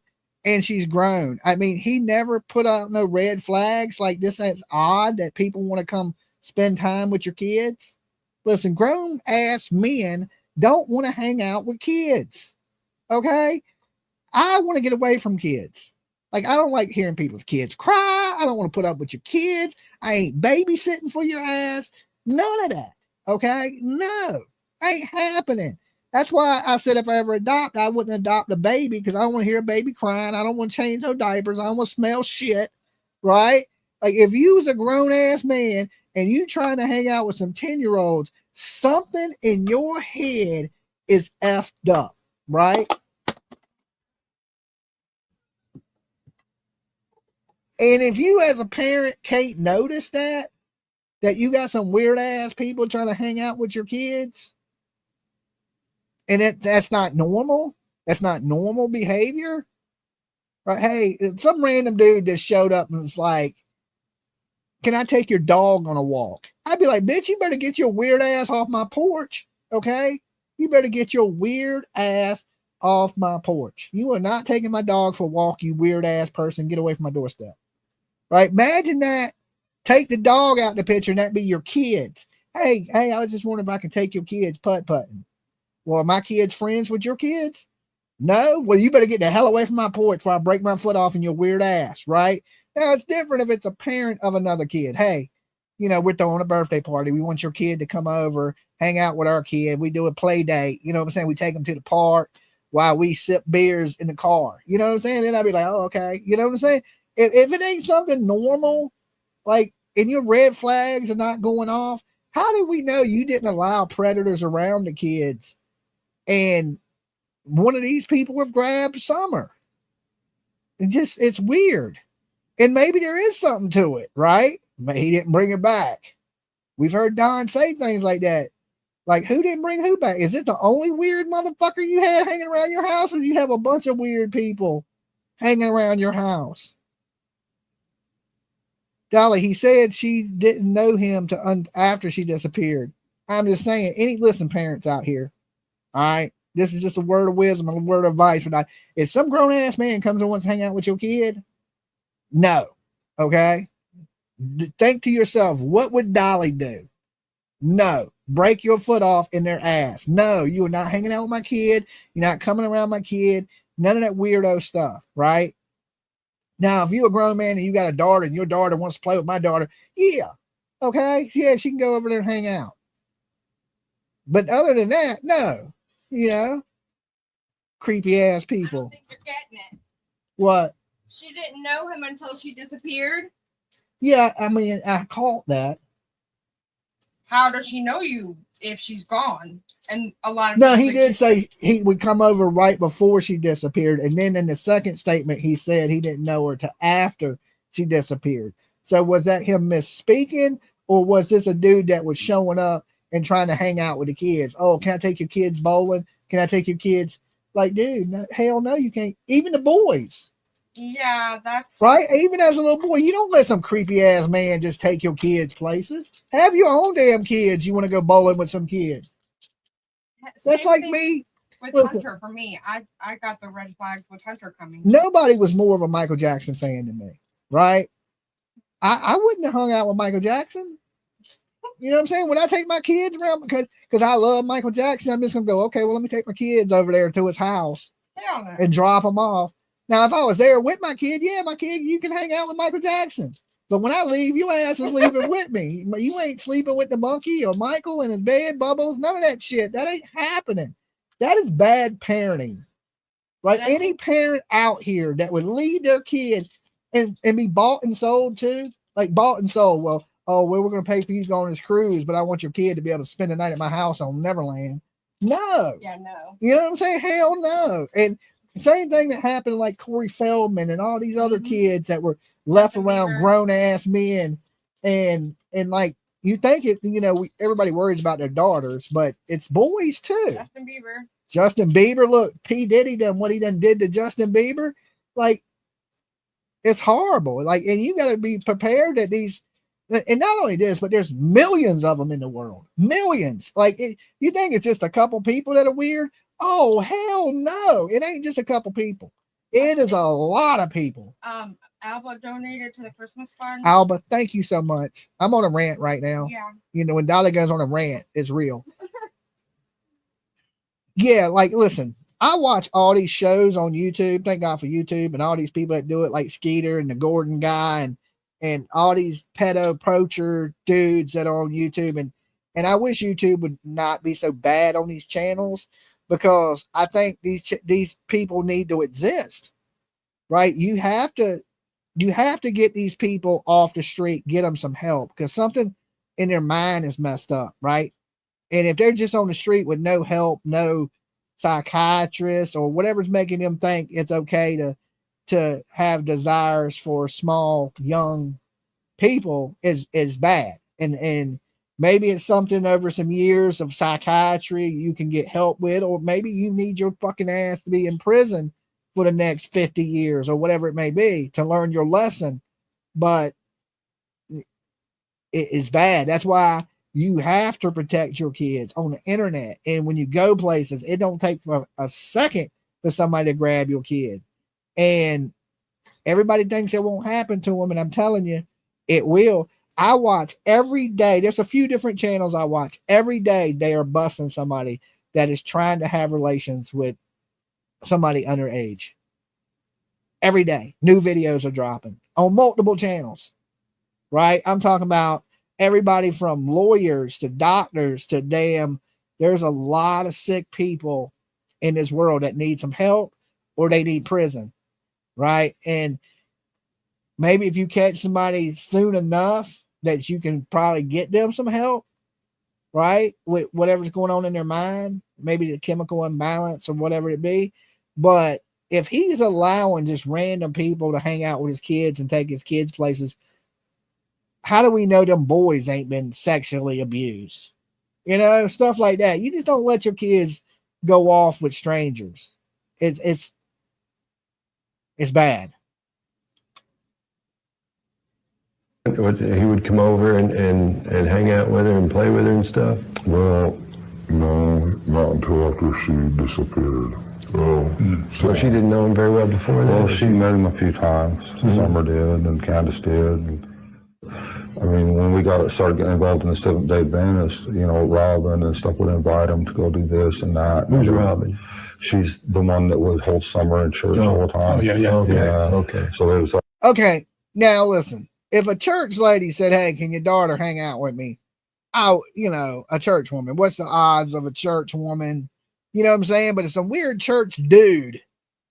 Now, there's a difference between I don't know. I'm more trusting of women. You know, I ain't saying it can't happen than a weird dude. Like if a church woman was like, "Hey, can your daughter take part in the Easter egg hunt or help me paint eggs?" and she's doing stuff with other kids, you wouldn't think nothing of it. And most part for some men, if you're there, you know what I'm saying? But I can understand leaving your kids with the church lady, Robin, right? Robin, she admits happiness, right? Because I've been in the area with Robin. We were at Warriors Path together, and she is almost like cult-like. You know what I'm saying? Just happy, enjoys life, like all smiles. And I can see why Summer would be attached to her, because if you're around misery and you see happiness, of course you're going to want to be around the happiness. You're going to want the person that's joyous and loving, because kids need love. They need that nurture. And if you don't get that, you may seek it somewhere else, right? And I think that's was Summer's attachment to Robin. So many people give Robin such a bad, oh, she's this crazy church lady, blah, blah, blah, blah. Maybe she has something to do with it. I don't think that's the case. I just believe this woman's happy. She's a religious woman, and she's just involved in the story. And of course, Summer liked her because, like I said, she puts off a happy, a good vibe, right? You ever just walked into a room and you know when something's bad, right? Or you get around somebody, they're good people, you can just tell they're good, they have good energy. To me, I think it's like that. You don't see, that's what I mean. You don't trust Robin since day one. I've seen that in the chat, right? But I'm telling you, I don't think listen, some of these Christian people, right? Now, because I consider myself a Christian person. Some of them are like, they get to a point where they're happy. They're just happy, right? They figured it out, right? Like they figured out the matrix. Like life is short. Let me be happy. Let me be joyous. I only live once, right? And I get it. I used not to understand that, because sometimes if you're too happy, you scare me a little bit, right? Right? Because who the hell is that happy? Everybody, But once you realize that life is great and you should be happy to be here, and there's no reason to be miserable, and you control your mood, like people say, well, that person pissed me off, right? No, you let yourself get pissed off. Like, you control your moods. You can't make me mad. I have to get mad, right? That's something inside of me. I control that. That's why when I'm always smiling, joking, and laughing, it's because I choose to be happy and goofy and fun, right? I don't choose to be miserable and dwell on the bad things. I could easily wake up pissed off and just be like, I fucking hate and be a grumpy ass old man. Anybody can do that. That's something you choose, right? So, people can't steal your happiness. You have to give your happiness away. And if you happy, right? I just think the woman is good. She's a happy, go lightly woman. And I don't know. I wouldn't drink no Kool-Aid she gave me. But far as like, you don't seem like a bad chick. You know what I'm saying? Just don't try to hand me nothing to drink. I'll get my own drink. Amen. All right. always going and doing things with the church whenever possible. Yeah, other people from the church come over and help. Yeah, David's been over a few times, our pastor, and David Dotson's been over a couple times. Does Dave ever babysit or anything? No, nothing like that. No. Well, we let him take the boys to the putt-putt golf course when all this first happened. Yeah. You know, just to try to help us out and stuff. Hey, this is David Dotson, and he's going to play his Native American flute for us. Listen, any dude that plays the damn flute, you ain't hanging out with my kids. All right, you ain't walking my dog. We ain't got nothing in common. I just the whole flute thing done it for me right there. Right, if look, he might be a nice dude. He may be the nicest gentleman in the world, but dude, you are creepy as hell. Okay, you are creepy as hell. I don't care if Jesus was standing beside you. I just would be like, oh, hell no. Flute playing ass, dude. Oh, my God. Like, nah, that done it right there. As soon as he broke out the flute, if I wasn't suspect enough about you, right, it's right there. I'm like, oh, nah. Me and God, I had to take that up when I get there. Nah. That right there is just like, oh, hell, got a man bun and a flute. Damn. It's native going on today. Native. You white as a damn guy. How native are you? What are you, Aztec? What? It's native flute. What tribe are you from? Creepy tribe?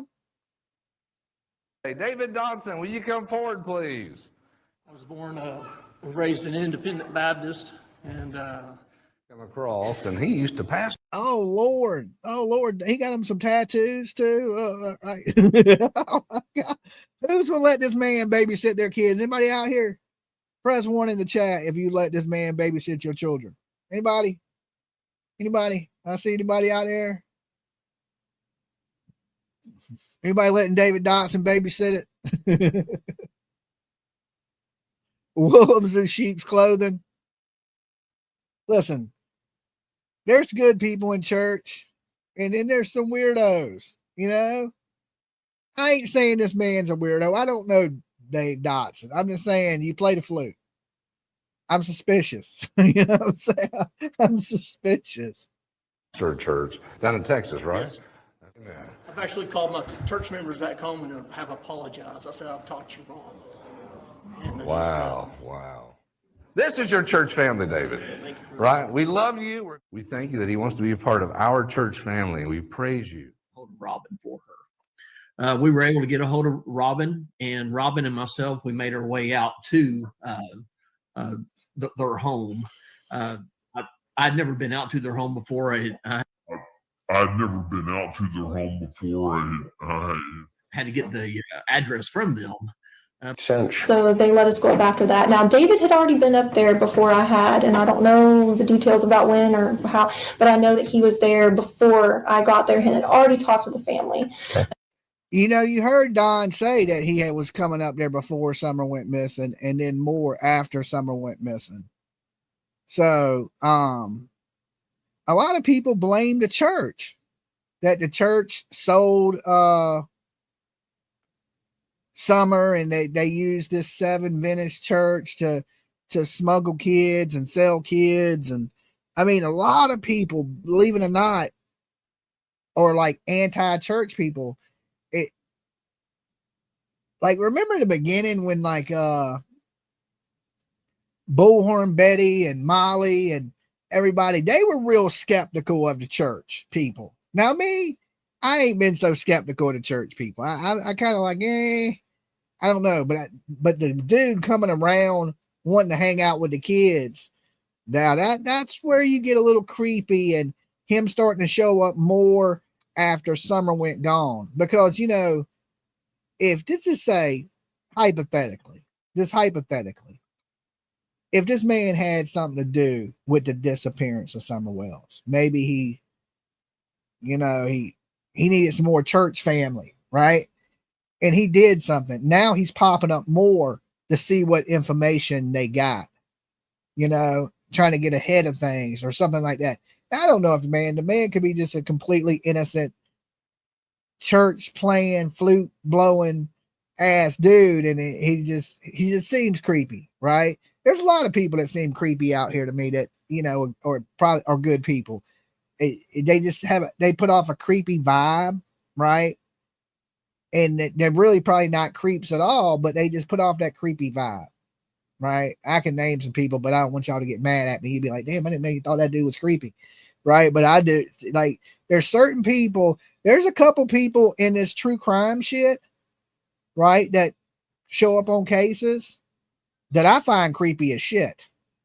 Like, super creepy.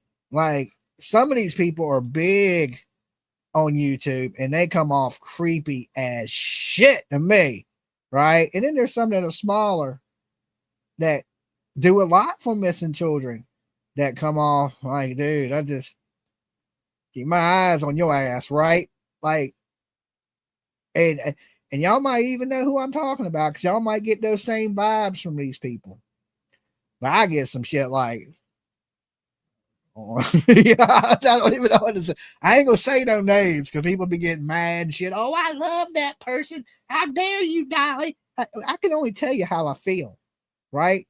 I can only tell you the vibes that I get. I can't help it if you get different vibes, right? We might not share the same vibes, but I get vibes. I'm a vibe person. When your vibe is off, I know for some reason I'm like, this shit. I ain't vibing with it, right? I'm just saying there's some creepy, you know good and well. There's some creepy ass people in this true crime stuff. And by the time I got there, they had not allowed us to go back up there. Yesterday, took them to the putt-putt golf course here in Kingsport, and just to try to let them have a peaceful day away from the search and rescue teams going. I can't imagine what they're going through, and they're just parents that they want their daughter back, and you have these 3 young boys, and they want their younger sister back. Dotson says he has a nightly ritual praying for Summer's return. I set out at night as the sun sets and I play a song for Summer. Dude, I'll sit at home at night and play a song for Summer.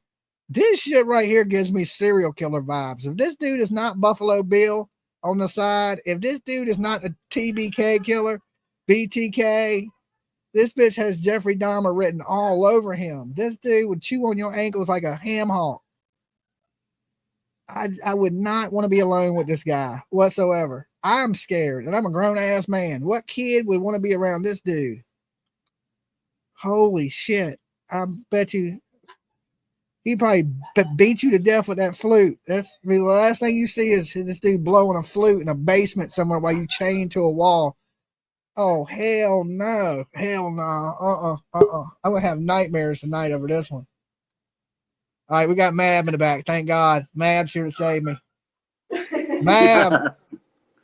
Mab, this dude is creeping me out with his flute. No shit. I mean, I'm telling you, there's probably 7 kids locked in a basement somewhere right now hearing this dude fucking blow in the wind. I play a song for Summer every night. Is that what he said? The last thing children hear is oh shit. Are ratty as hell. Mrs. Mab's jabbering at me. Hold on. What? Ratty as hell. All right.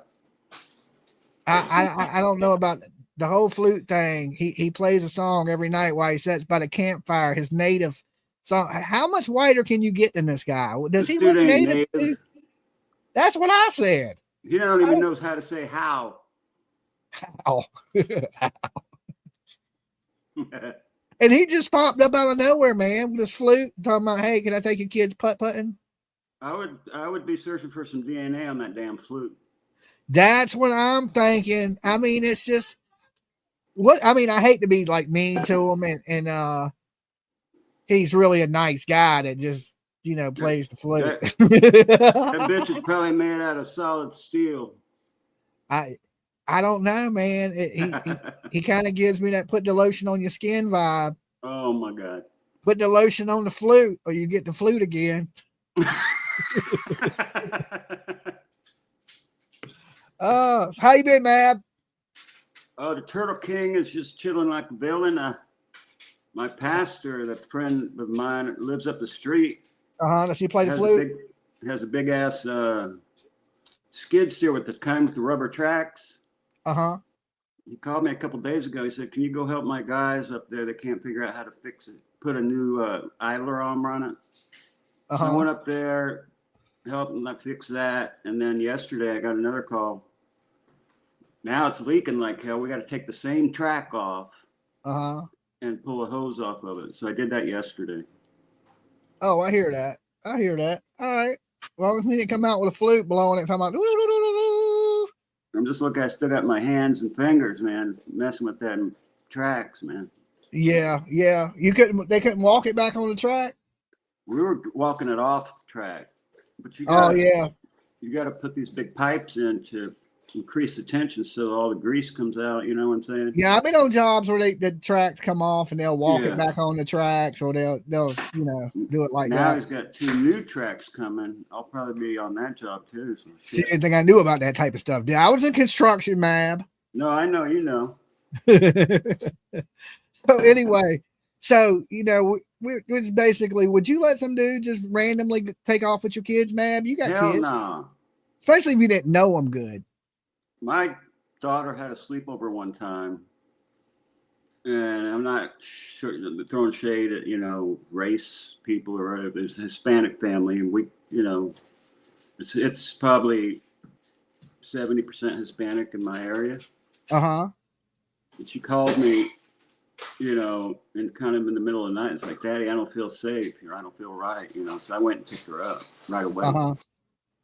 But I don't know what the hell was going on. But, they have like the family, and the grandpas and the uncles and the cousins, they all live in one house. Yeah. Yeah. Yeah. I mean, if you got to listen to your kids. If they feel creeped out, then that's a sign. Kids got good instincts, Yeah. So especially if they're feeling scared, like, even my daughter, like I remember the first time she went to a sleepover with her friend, and it wasn't nobody creepy in the house and nothing. She just was scared there, like scared in general. Yeah. And so we went and got her. So I mean, I can understand that. But like just random people showing up at the house that you ain't met, and they'd be like, "Oh, well, can you kids go with me?" Like I'd be a little less skeptical of like a church woman than a weird church man playing the flute. Another thing I was going to tell you, Dolly, is I went to this one church up here for 25 years.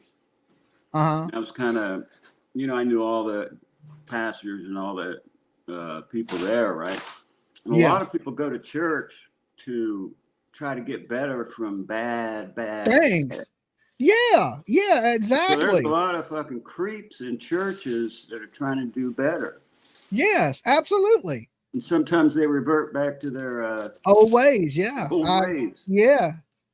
Yeah. Churches are full of sinners. And when you had, they watch, half the church watches kids during the first service and the other half watches kids for the second service.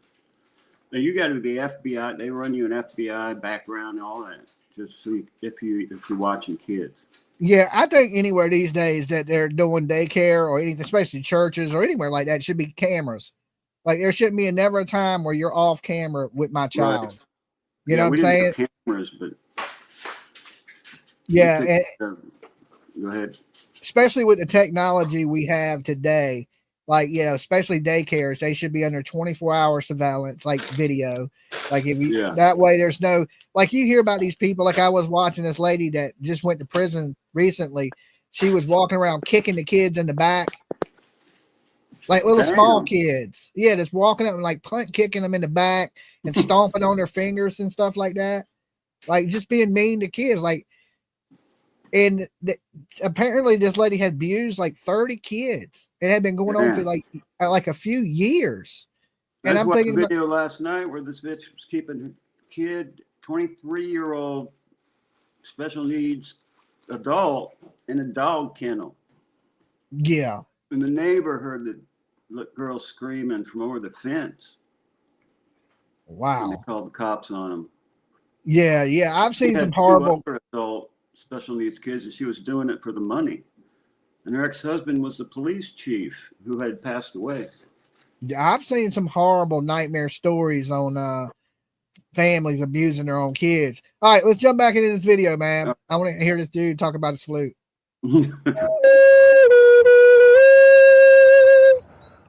That's gonna be my new intro song, by the way. She loved to dance.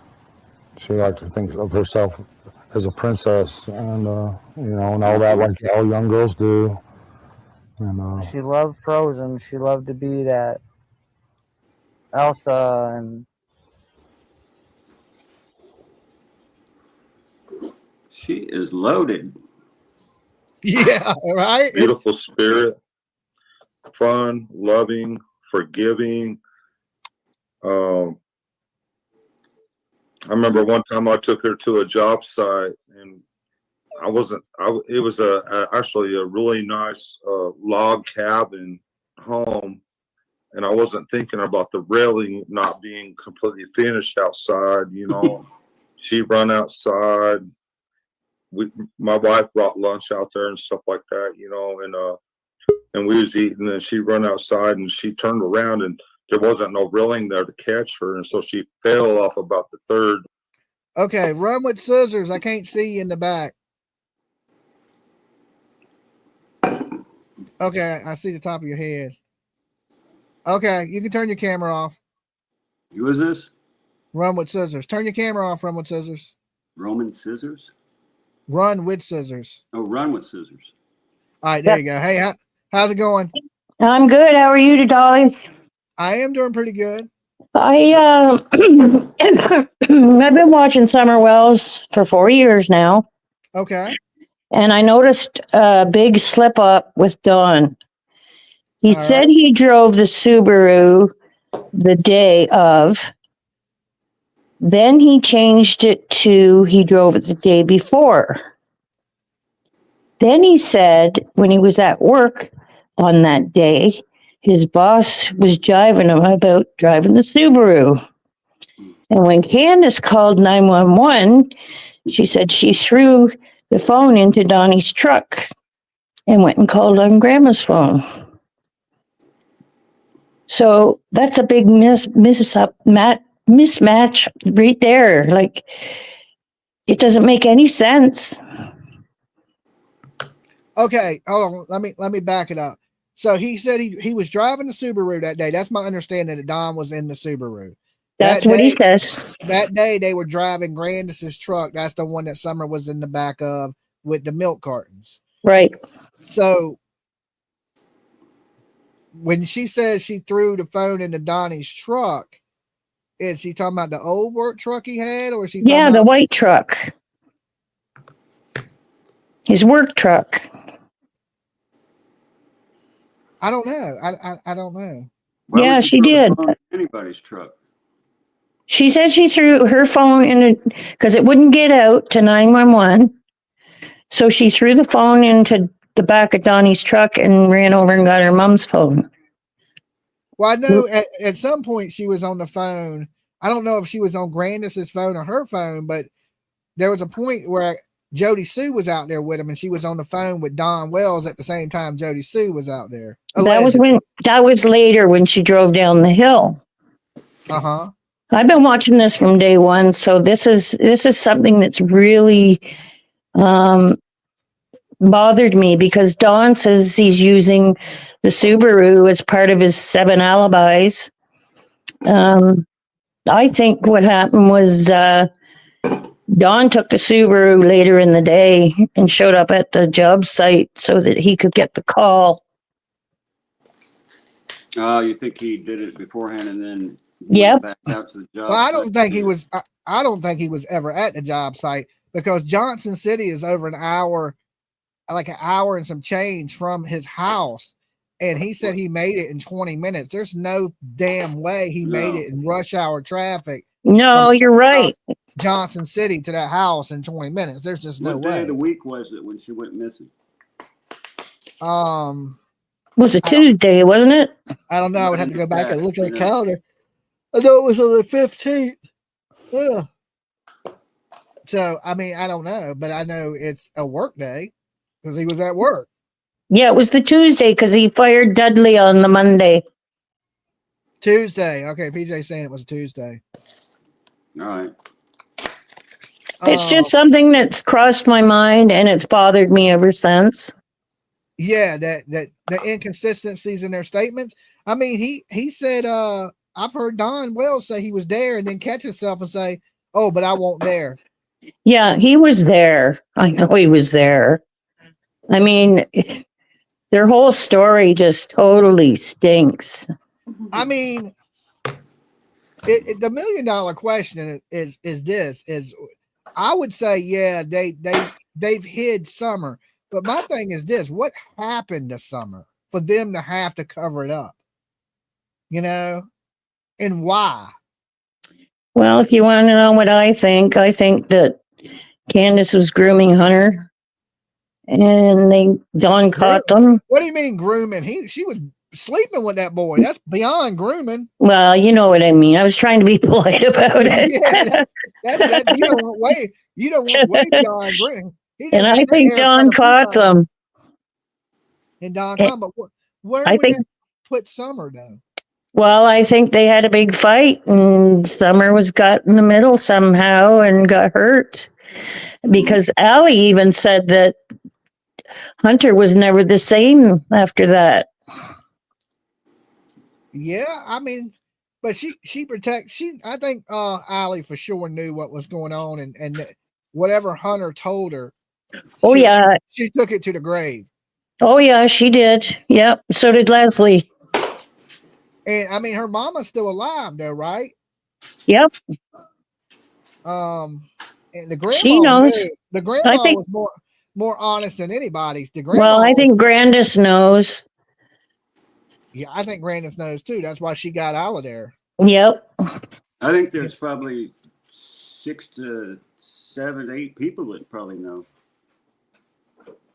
I think at least 4, possibly 5. Yeah, at least you got. Go ahead, Mab. Who was the little girl that was on the video of Candace by her favorite fishing pond that we're looking for?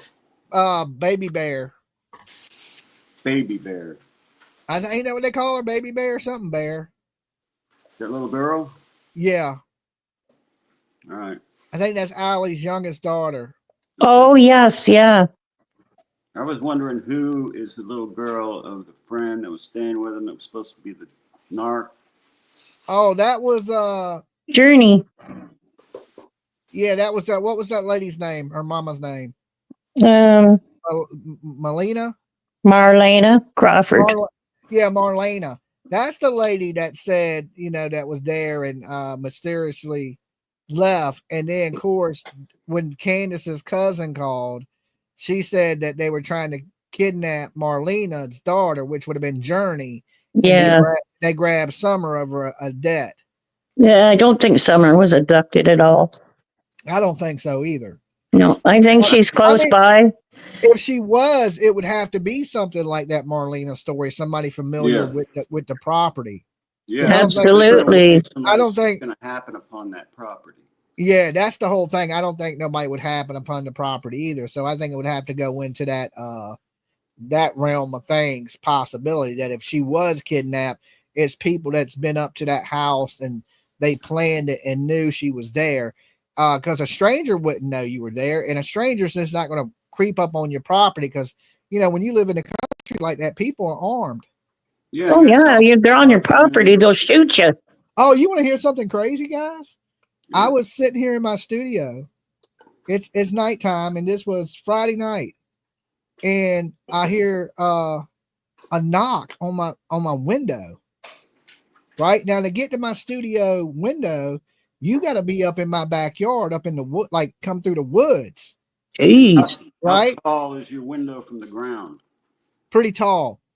8, 9 feet? No, maybe 6. All right. Right? Where there's a head.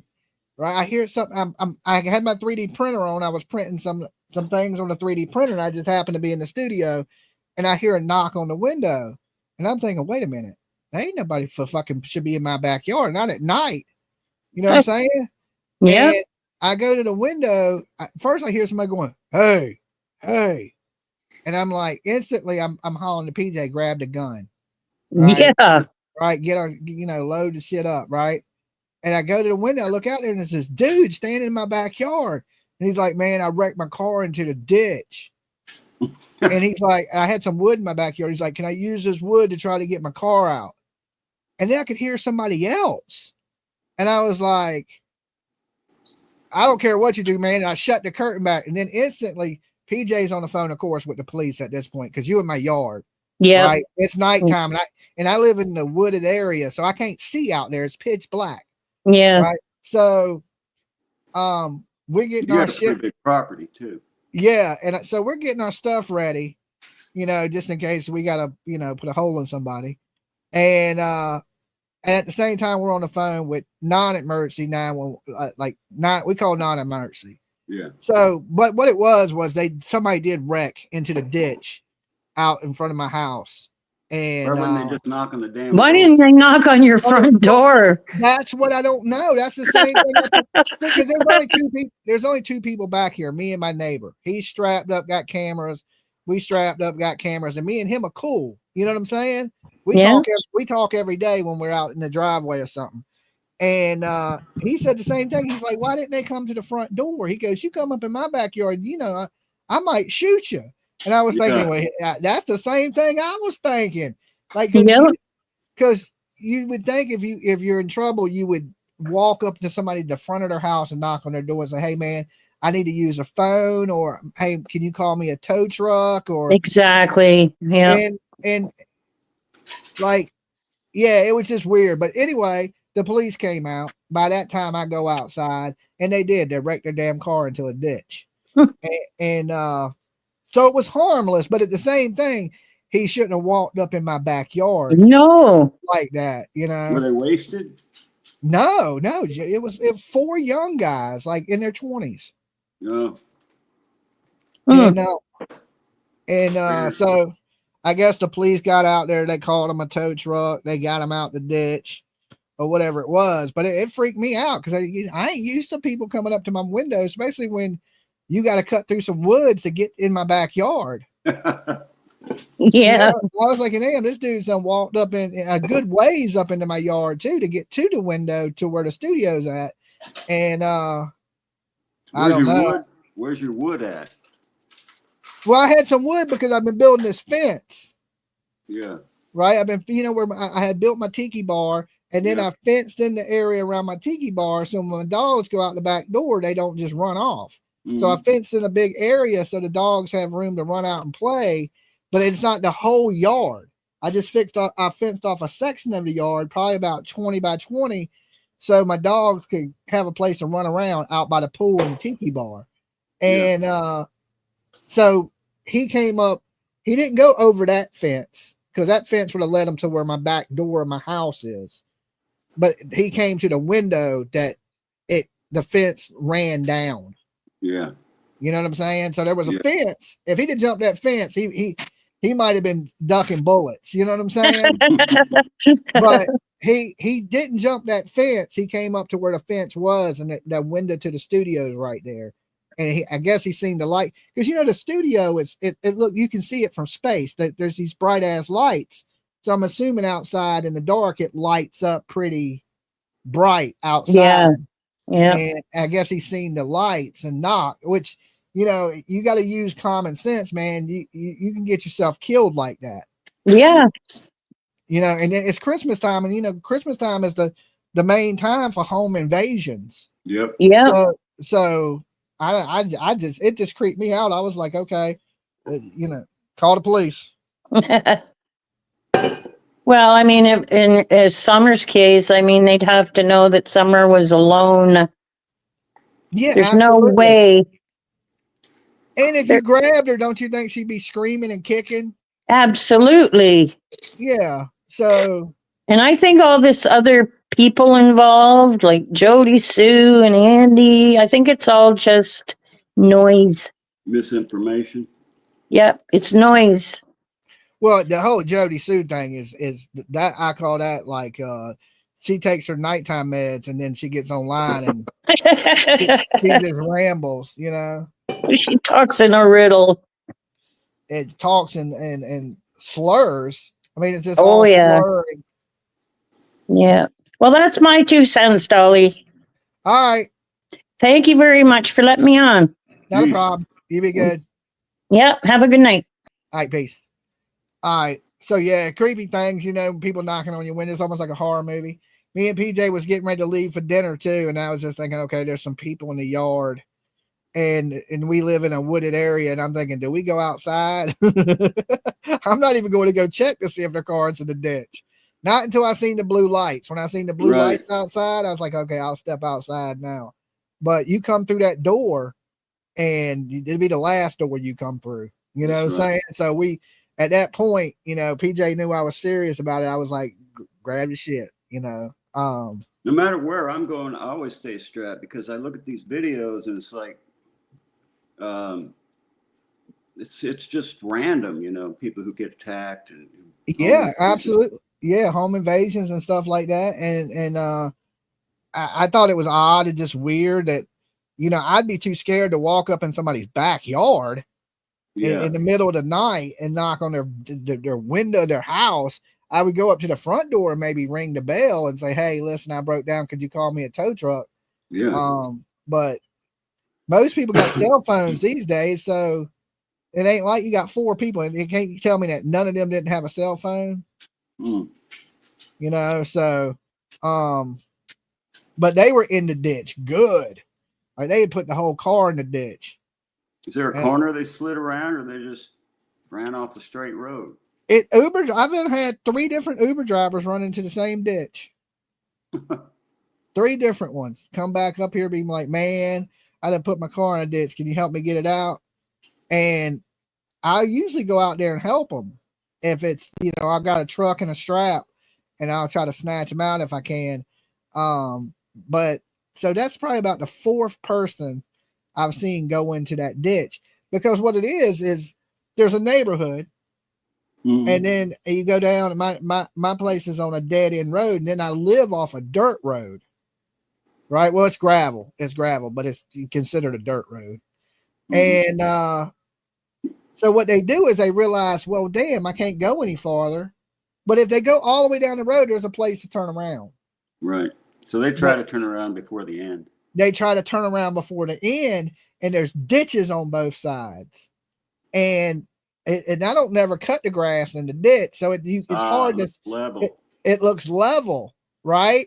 It looks level, but they didn't even back into them when it looked level. They backed into the big ass ditch. Like, but I guess what they did is they pulled that way and realized, hey, I can't go that way, and then they backed up and they backed their car right down into the ditch. And they're deep ditches, so they thought they were getting that car out. Bitch, you better call a tow truck. You better have something, you know. And I went out to check the mail one day, and this dude's coming up the street in this really nice BMW. Slams out right into a pickup truck, wipes out the whole side of it, ends up like a couple car lengths away from me. Dude gets out.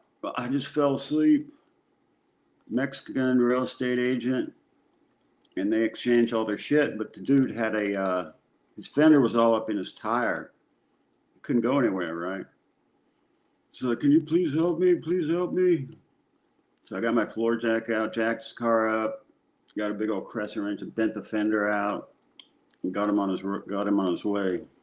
Yeah, somebody said, Dolly, they may be setting up a robbery for your car. Damn, be careful. Do you have cameras everywhere? Yeah, I have cameras, and my car's insured. You know what I don't have that I think I should have is cameras for the car. Yeah, me and PJ were just talking about that today, that we're putting cameras on the vehicles.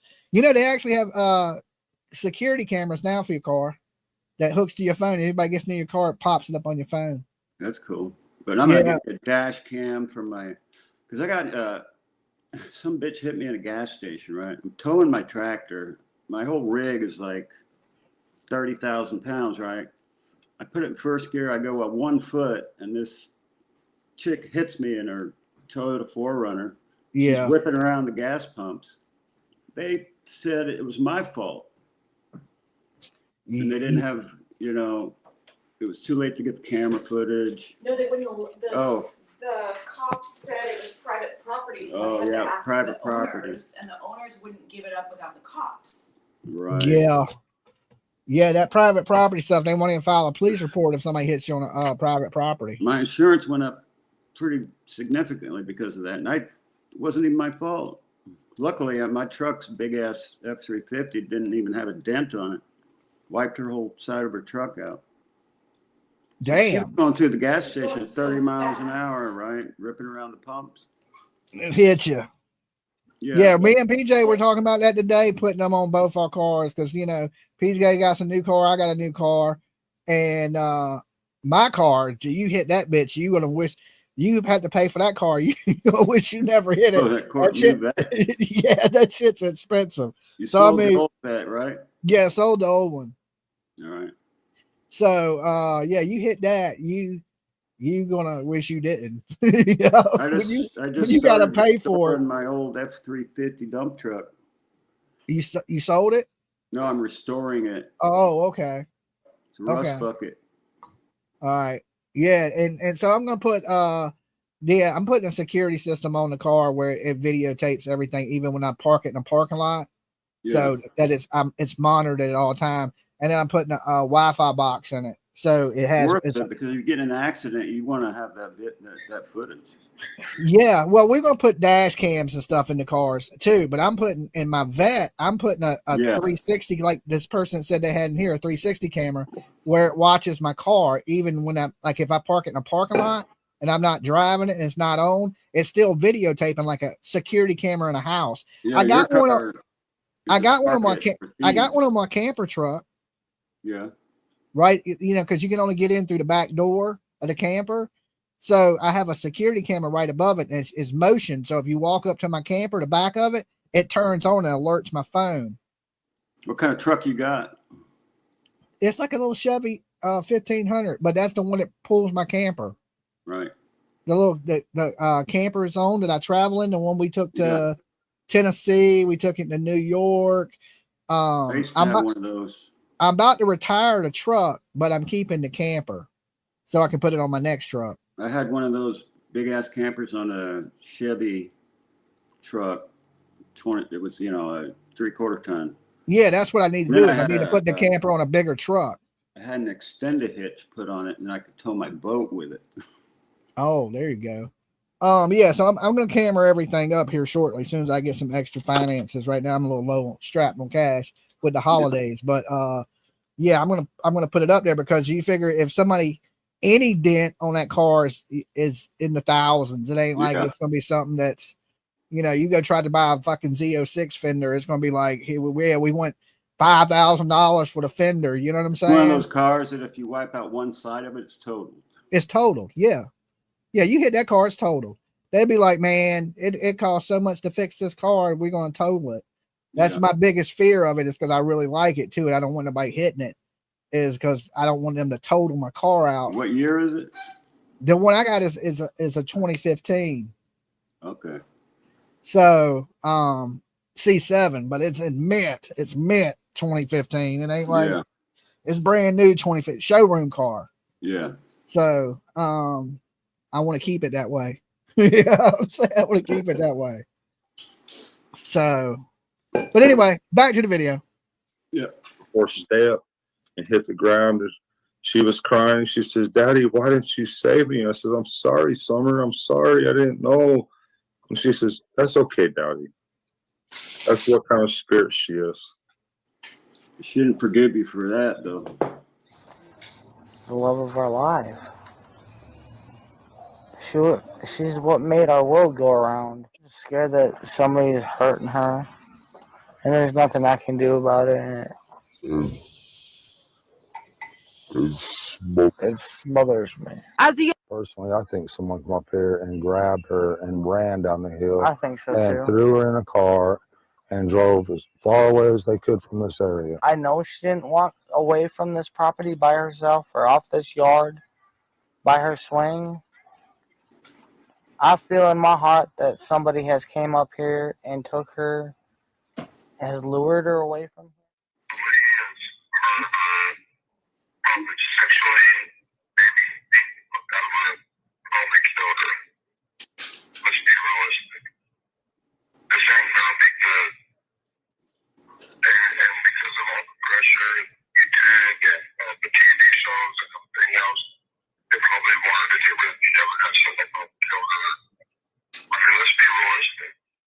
But what I was told was at the last place they seen someone was a swing set. Take the location seriously. Pretty well firm on theirs as opposed to Candace, who doesn't. You think it's possible that she could have got hurt on that swing set there, man? Yeah, I was looking at that tree right there.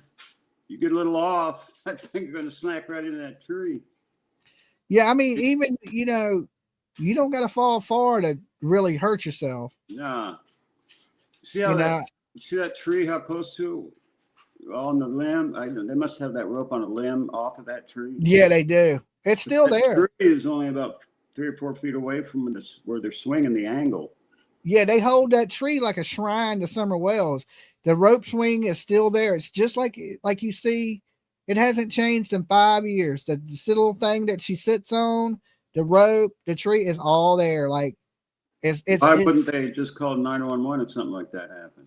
I don't know. That's my thing. Is you would think they would, but you know, you got to remember that I believe Candace was drinking and doing pills that day. Just my opinion. Yeah, because they picked up Grandis's prescriptions. Yeah, and I think they were all. I don't even think Grandis was hurt. I think they just like to do a little popping of the pills.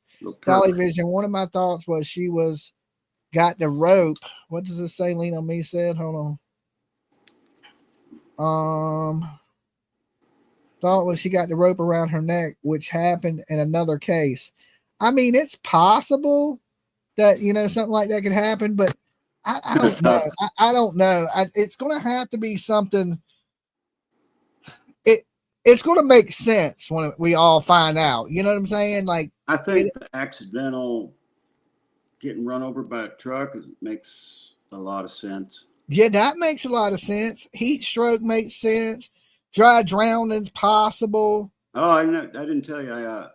On Thanksgiving Day, we went out. I come home, interview room's on, right? Uh-huh. And he's like, I've never done this before. He's trying to figure out how to do a panel. So I popped up there and was chopping it up with Chris McDonough. It was pretty cool. Uh-huh. And we were talking about, he was just asking me about cases. And he asked me about this case. And we were talking about the trucks.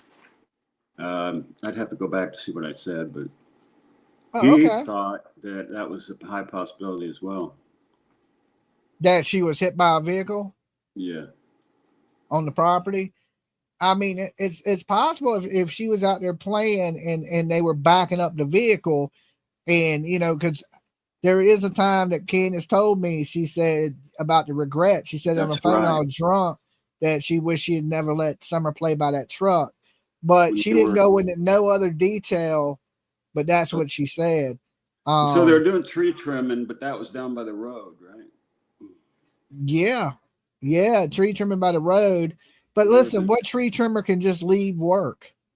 Let's just say a tree trimmer seen her. He can't just leave work. They drive them big tree. Yeah, but they talked to the company, and somebody, it would have been more like, well, Joe left around that time. You know what I'm saying? Yeah. And it wasn't none of that. So, I mean, I heard it was Davy Tree, which is the green trucks. And yeah, it was Davy Tree. And they were subcontracting one other person or something. Well, they had people, Randy Hill. Randy Hill was working with them at that time. And of course, he worked for the Hills, which was another tree. I mean, I guess wherever the work was at is where the tree cutters went, you know? Yeah. They probably jumped around. Davey probably subcontracted, you know, to get the job done. So they could have subcontracted Hills. I think they subcontracted through the city. And they could have picked the Hills too. But I don't think nobody just grabbed her and took off, because that would be noticeable. You know what I'm saying? If you can't see the house from, like you described. I mean, if you was up in a tree cutting truck, you might be able to see it. I'm just saying you can't see it from the road. Right. Now, I've never in a bucket or something, you could probably see it. I doubt tree cutters are just like, oh, let me kidnap this kid. You know what I'm saying? Well, there was that case where the UPS guy grabbed that kid. Yeah, the UPS dude. Absolutely. I remember that case too. He strangled her in the back of the damn. I know. He hit her with the truck first, then jumped out, grabbed her, and threw her in the truck. Oh, he hit her and then to cover it up, grabbed her. No, he didn't kill her. He hit her with the truck, then jumped out, grabbed her, threw her in the truck, then strangled her. Damn. In the back of the truck. What the hell is wrong with people these days, man? I don't get it. They're crazy. I mean, it's because these people, this generation, is being raised with these electronics, and the videos and the material and the content you see is so bad. It's like nothing's worth watching unless it's, you know, a true crime, especially like true crime people are always watching murders and shit like that. Yeah, but I watch murders every day. I do too, but I don't want to go out and kill nobody. But I wasn't raised. I mean, I don't even know what a TV was until I was, you know, we didn't even have TV until I was like 7. Oh Lord, I mean, TV was like my era. Like We that's had when black TV and started white. getting good. Black and white. Yeah, I'm just saying, like, I mean, if some people are watching horrible things, it may play with their mind. I guess it has something to do with your mental capability, how you process things. Because when I watch murder, I watch it out of curiosity, and like I don't never sit around and think about I want to hurt anybody. And maybe the exact opposite that I want to help people. You know One what of I'm saying? your subs, like Donna Clark, she's a turtle. She sent me a thing, and it said it was a study, and it said that if you don't, the less eye contact you make with your child as a baby, newborn, you know, the more chance it's going to have autism. Because if you're looking at your phone all the time while your baby is right next to you, you're not making eye contact with the baby, playing with the baby, interacting with the baby, the more chance it's going to have autism. Oh, wow. Yeah. I was seeing this thing on Facebook, and it said that if you enjoy watching stuff like Terrifier, that you're a sociopath. Yeah. I was like, because I watch horror movies, I'm a sociopath. I was like, that's a little bit of a stretch, right? But I guess it's so violent and gruesome in nature. If you can watch these gore movies, that you have some type of sociopath tendencies. That's what I thought too. I was like, man, I watch all that stuff, and I don't never want to hurt anybody. And you know, back in my day, there was no autism. Yeah, there was the R word. The R word. Yeah, you can't even say it. You can't even say the word. That is used to terrible. call each other that all the time just for fun. I mean, some people that are not trying to be PC still say it, but I mean, it's a word in the human dictionary. People act like it ain't even a word anymore. Like it's forbidden. Like it's the N-word, right? Worse. They call each other that all the time, but we can't say it. Come on, man. Worse, right? Like it's like, but I mean, that's in our era. That's what it was. It's now it's special needs. It's on the spectrum. But I mean, now they're more aware of what's going on than they were in our day too. There was this dude that lived 2 doors down. He was this big redheaded dude, and he was like, he would rock back and forth, you know. And always thought he was like Elvis Presley.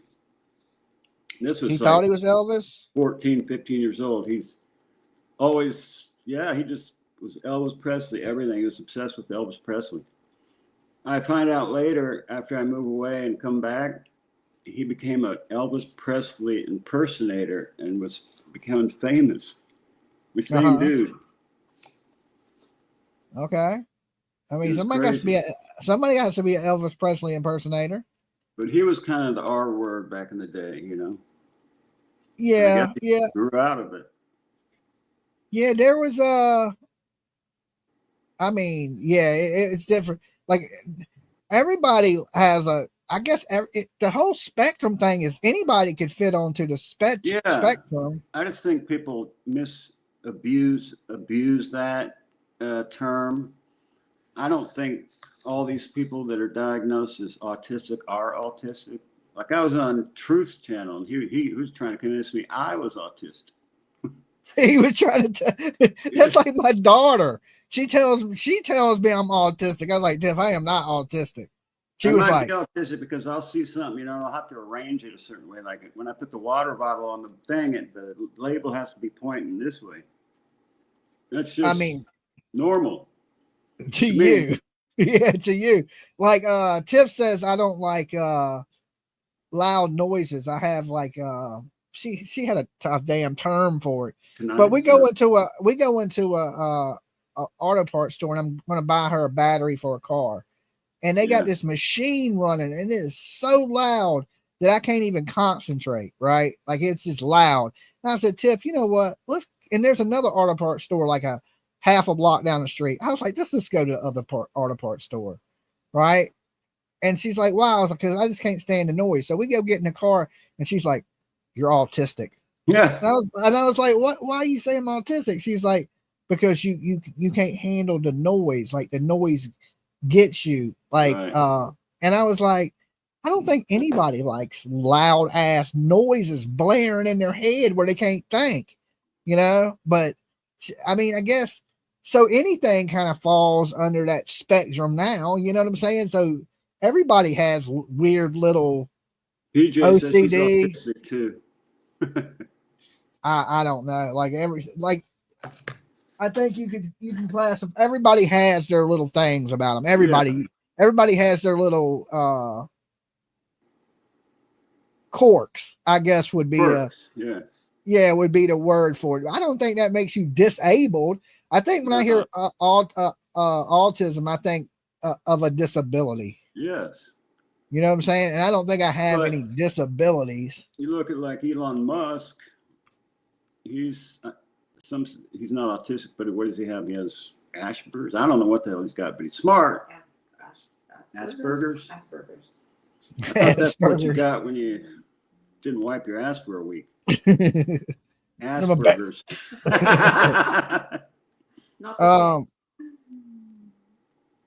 You know when you fall on the concrete, it's your damn ass fault. That's funny. I heard that last night. A girl on TikTok said it. She's like, when you fall on the concrete, it's your damn ass fault. I was like, that's so corny. That is so corny. Okay. All right. Back to Summer. It's so vague with her that, and the one part that felt different when I was talking to her, where I just was like, whatever. She didn't have eyes on her at all or something. I know she didn't walk away from this property by herself or off this yard by her swing. How close it is? It's pretty close. You know, I don't know. I'm always at work. And I do. I'm glad she got to go to all these places with her daughter. You know, for the first 2 years, 18 months or so, Summer, when she was born, she didn't want her mother. She only wanted me. And Candace coerced her all these years by taking her to all these places, fishing and stuff. And it took all this time to get. But can't Summer love her mother? You know, it took time. And I don't know why she was just so attached to me like that. I've never had anything like that happen to me before. And I was just so thankful. You know, I was just thank God, you know. Because I've never had anybody love me like that. Where she said that you were kind of spun out and, you know, that your kids got with somebody else and, you know, she didn't know about it and she went and got them. I don't know anything about that. I have no idea. I never heard that, anything like that. He checked out. So you catch when she, I guess Candace told Chris McDonough that he was so spun out, like on drugs, and was with the kids, and she just had to go get the kids because he was too effed up to realize what he was doing. Yeah, that makes sense. Yeah. Out of the house for a little bit. Hey, is that even true? Yeah, he did. Okay. He did. The second rumor was, you kind of coached him back into the environment. Is that true? No. Okay. I didn't. I prayed. Is that coaching? Yeah, exactly, right? Yeah. Good one. Okay. So I wouldn't have been ashamed if I did. Well, I know. Well, yeah, I mean, and that's kind of what you're supposed to see how happy this lady is. She is a happy ass lady. She puts off good vibes. Who is she? That's Robin. Robin. Who's Robin? The church lady. Oh. Should do. Yeah. As a good yeah. Christian. Yeah, sister in Christ. Get Yeah, them back home. to You help. really need Right, but if I did that right, what if I walked out there with her? What if I did this? What if I did that? I walked out there with her. What if I walked out there with her? What if I did this? What if I did that? I walked out there with her. All the way over to the porch, and I watched her walk into the kitchen where the boys were watching TV. And I watched her walk in there, and afterwards, when she was already in there, I walked over to Wyatt, and he looked at me and I said, "Watch Sissy, I'll be right back." And that's when I walked back over to my mom's. Okay. And I was. See, the dog trail is right over there where her hand is at in the screen. Right there is a dog trail. So you telling me somebody came up that trail To the right. Right here, where see where her finger is on the screen? Right here where my little cursor Yeah, is? I see that. That's where the dog trail is right there to the right of her hand. So It she goes would have been, downhill. yeah. So she was right here, and a kidnapper came up right there, right in front of where she was at, and was able to Climbed get up into the hill, not knowing anything was up there. yeah, and kidnapped the kids and basically in front of them, and she didn't see it or hear them scream.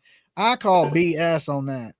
Fixing her brace and stuff like that, and I said, "Well, Mom, I gotta go back over with the kids," and that's when I come back up into the house. And I asked the boys where their sister was, and shed. They said, It's a shed house there. That's what I thought. That's what I thought when I walked up to it. In the pictures, it looks bigger, but when you go in it, it's only 2 rooms. It's like the living room and the kitchen, and the bathrooms in the kitchen, and then downstairs it's 2 open rooms. It's the basement. Yeah, basement or tri-level, or however you want to say it. They're both on ground level. So it's not really a basement if it's on ground level. It's not built into a hill. It's no, it's like ground level. You can walk out a little bit of a hill. I would say tri-level. No, 3 tri-level would be 3. No, it ain't a basement because a basement would be in the ground. Yeah. And it's not really in the ground. It's a little bit in the ground, but not like, I guess it's a basement, but it still is level with the back. And the front, the top floor is level with the front. All right. So it's built on like a hill.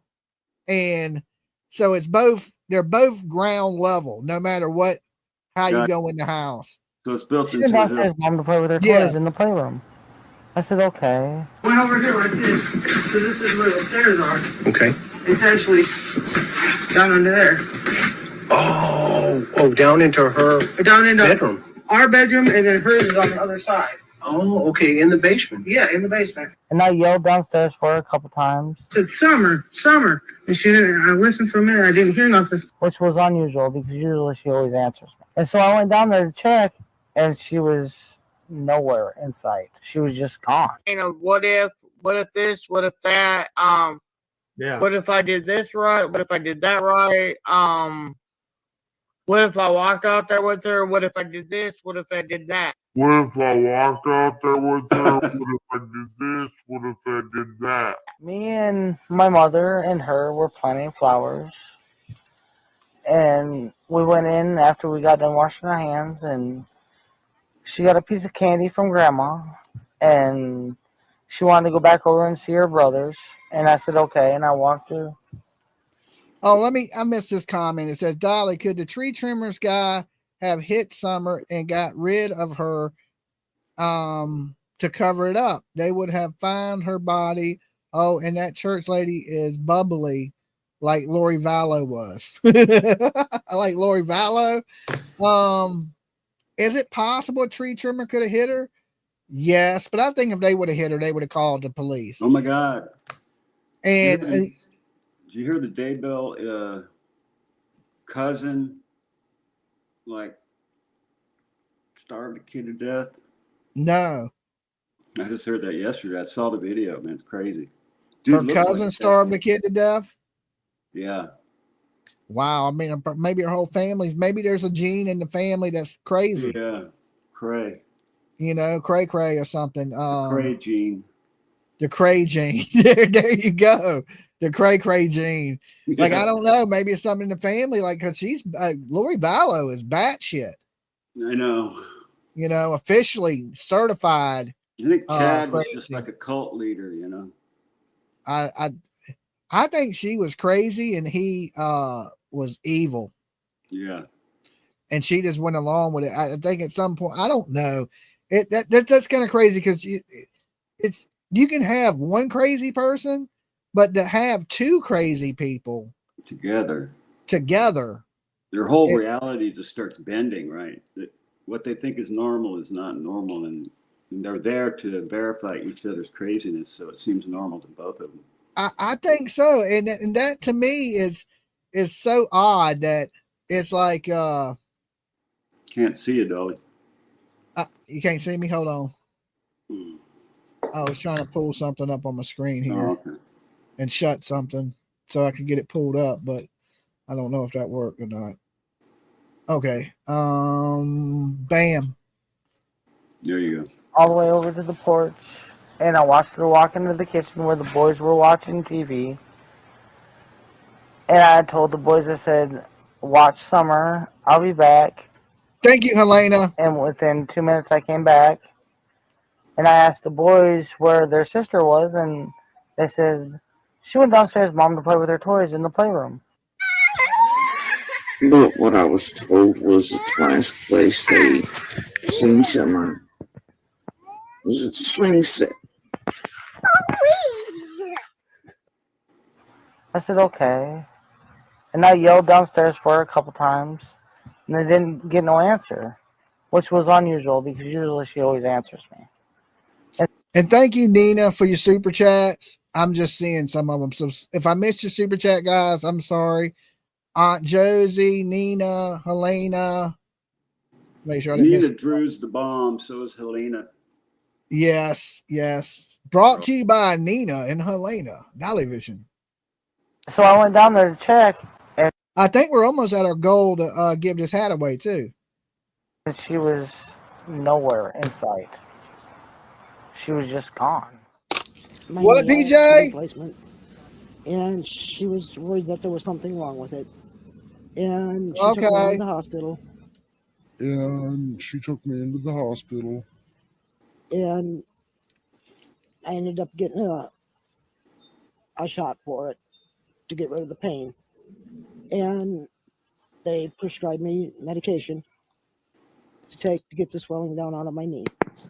And we waited around for my prescriptions. See see, my whole thing is I think they were all about that medicine. Yeah. You know, and in fact, she probably went to the hospital to set that deal up. Yeah. Summer went swimming that day at the horse stables, I believe it was. And then we come back, and I went in my camper, and after we brought my groceries in for me, and the boys helped with that, and of course Summer. And I laid down and went to sleep, and I got up and I was sitting in my doorway. I thought her and Grandis and Summer was planting flowers.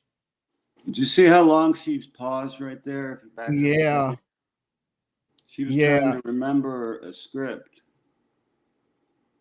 Yeah, she's It definitely wasn't natural. And it's just weird. They went to sleep in the middle of the day. What they were doing is drinking and taking painkillers, is what I think. I honestly do. They were trying to perk up, but they perked down. They perked down. Yeah. Yeah, they did. They were definitely trying to. Yeah, I agree with you there. Perking and twerking. And I had heard that they were doing like going to different places and getting, you know, scripts. Like scripts. Yeah. And we come out and. Oh, and we hit our goal. I'm going to give this hat away in just a minute. PJ, can you bring me a pen and a piece of paper? Uh-oh, they're going to start slamming numbers down already. Don't put no numbers down yet, people. Candace asked me what I was doing. I said, well, we got to transplant these little cactuses into bigger pots. And we did that. And then Summer come in and had a piece of peppermint, which is her favorite. And then she went in she said, Mama, I want to go play with the boys. Candy walked her back to the house, and she asked the boys to keep an eye on her, and that's the last time I seen her. Do you want to pick the number? Yeah. Sure, I'll pick the number. No, I'm just kidding. Last time I did a 5-minute slow mode, that helped a lot. Okay. All right, real quick. We're gonna give this hat away before we get too much farther, man. All right. I'm gonna let PJ pick a number. Give me a second. See, I can play too. I'll slam some numbers in. See how it only shows me this little tiny bit on the. It's StreamYard. It's too expensive. It doesn't work right. I don't fuck with it no more. I don't know. Yeah, it makes it hard for me to see everything. And you can't go to the thing like on YouTube, you could literally go and see all of the different, like it separates it by top chat, all chat, and fan funding. And so it gives you all of everything that's been posted as far as the money wise. So it makes it easy. It's not like that at all on StreamYard. All right, well, we'll do it here. 1 through what? The next one I give away, I'm going to do just for the people who donate. That way, then they have a chance. Yeah, that would be a lot more fair. It's like, because people donate and then somebody always wins it that didn't donate. You know what I'm saying? So the next one I give away, I'll give it away to people that have put in a super chat. When you're done, I actually need like more. Probably like 6. Because I have 6 boxes. Okay. I'm about to. You write down the number? Do it. Okay, right now. Okay. Don't pick any numbers yet. I put the chat on slow mode. We'll go from 0 to 5 minutes. 150. Okay, 150. Hold on. Now let me explain the rules to everybody real quick. I already see people putting numbers in the ring. They Don't always do that. do it. Listen, it ain't the first time. You may put the number first, but it's when I see it.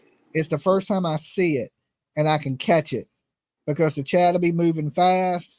PJ's gonna write down a number, and you got to show me the number, PJ. Because I know I'm not done. I'm thinking of a good number that people wouldn't know. Make it hard. Make it hard. It could be any number, PJ, between 1 All right, and 150. and what you'll get is this hat, the Summer Wells hat I'm wearing. It says "Justice with Summer Wells" and has a picture of Summer Wells on it, and I will sign it if you want it signed, and all that good stuff. All right, but as soon as she's done writing down a number, we'll get this going. But don't put no numbers in before I say go. Lean on me. Number. Y'all put numbers, it ain't gonna do you no good. You guys are disqualified, Sherry. If you put a number in, because you've got to wait 5 more minutes to comment. Yeah, now you got to wait 5 minutes to comment. Well, Lean on me doesn't because I made her a mod, but everybody else don't do it because you're gonna have to wait 5 more minutes to comment. Yeah, because she has the comments on every 5 minutes. I'll time your ass out. Oh, that's gonna be hard to get.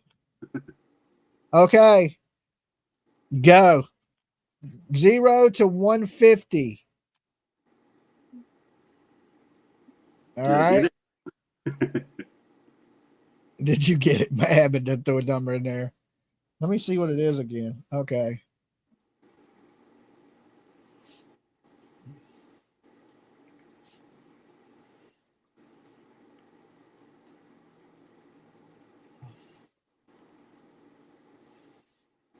Trying.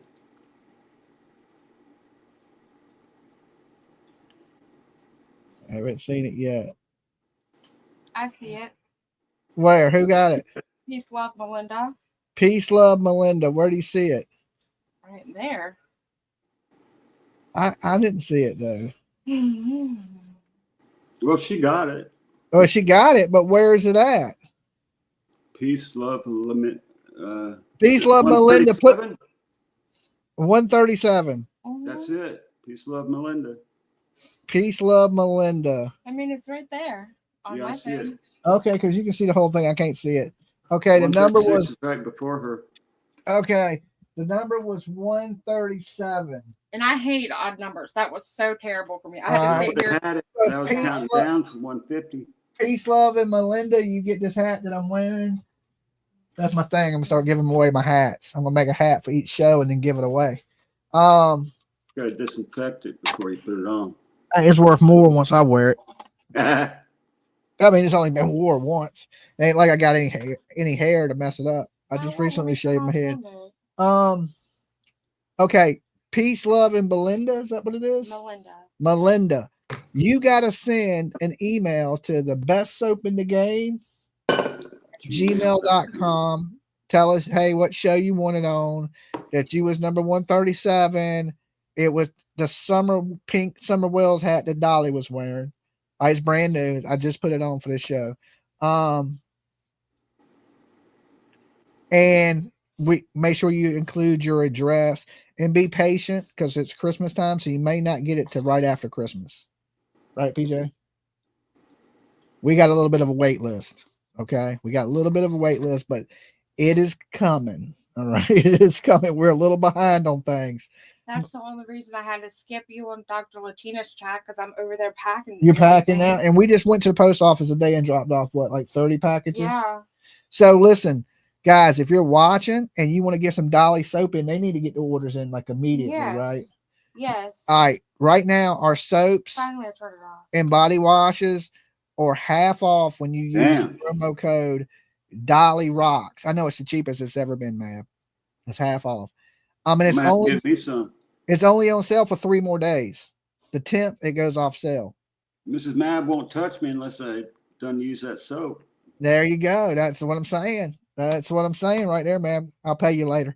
Right. So anyway, get your orders in. Soaps and body washes are on sale. Lotion's not, but our lotion's the best lotion in the world, so it's worth the price. Get it in now. If you're trying to any hope of getting it before Christmas, you need to get the orders in by the 10th. Okay. So we're going to be shipping and try to get all the packages out. There's a couple t-shirts that I'm waiting to print. So if you're waiting on a t-shirt, it may be a little bit of hold up. And some people that have ordered where's the baby stickers. I don't make the stickers. So I buy the stickers and then they ship them to me. And they've been taking fucking forever to get here. Okay. So your order may be hold up because of that sticker. If you ordered a sticker, right? So, but they should be here any day. And as soon as I get those stickers in, I will get those out because I make everything else like the soaps, lotions, body washes, all that's here. But the stickers, we have somebody that prints stickers, make them and send them to us. So as soon as the stickers get in, I'll get those orders out. We have a couple shirts that are out from Turtle Island still that I got to get out. Believe it or not, they're late as shit. And then, but we've been getting so many orders out that we can fill that we're almost caught up. We got about, I think, we got stuff backed up for like, I would say 2 weeks. You know what I'm saying? We're backed up a couple of weeks, but we're on it. We worked on it yesterday. We've worked on it today, and hopefully we'll have it all by the 10th. In the next 3 days, we'll have everything out is our goal. There may be 1 or 2 things. How does it work with the people, remember Turtle Island? Different teams had different shirts. Were they supposed to get a cut of that or not? Yeah, they will. Yeah. We just got to get called up. That's crazy. Because our Shopify tells us how many shirts were sold. Okay. Yeah, we can look right at it and go, okay, well, you sold 2 shirts, you sold 7 shirts, you sold 10 shirts, you sold 5 shirts. Right. We're just behind. That should have actually already been taken care of, but it hasn't yet. So we're in the process. Was talking about that. I called her. So I know Miss Ann sent me a message. So that will go out. So that will go out sometime once we catch up on everything. Then all that'll be taken care of. Actually, I had to help Miss Ann out. She had a flat tire. Oh, okay. Yeah, because I told Miss Ann I'd get her a belt for Christmas. Yeah, so she was like, she was bitching at me. She's like, you got to get them damn pictures in so I can get my belt. yeah, the belt. You probably won't get the belt before Christmas. I can tell you that. No, I ain't worried about that. So, because I need to catch up on everything. Yeah. And then once I catch up on everything, I'll get y'all's belts out to you. But we do orders first, then we do giveaways. But in the mix of that, once we get all the orders out, I'll get your belt, the giveaways, all that shit. Yeah. We'll wrap it up. That way we start fresh at the beginning of the year with 0 on the board.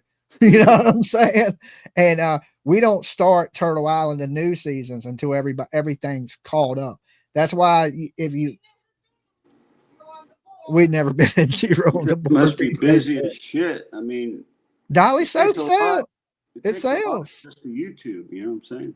Yeah, but we make Let the alone- stuff, package the stuff, ship the stuff, and then I'm up here for 4 hours at a It's time. like more than a full-time job.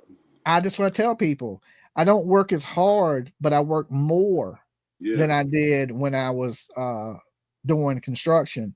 I don't work nowhere near as hard, but I'm working more hours. PJ says she works hard, but PJ works a full-time job and does it. Yeah. I just do this and then make the stuff. So I'm usually for 4 hours I'm sitting down, and then the other stuff I make, and I've gotten pretty quick at what I do. So I make. She was an EMT, right? Before she worked as an EMT, but no, she works. She has a full-time job that she does. I mean, I say she don't work that hard, but don't let her hear that.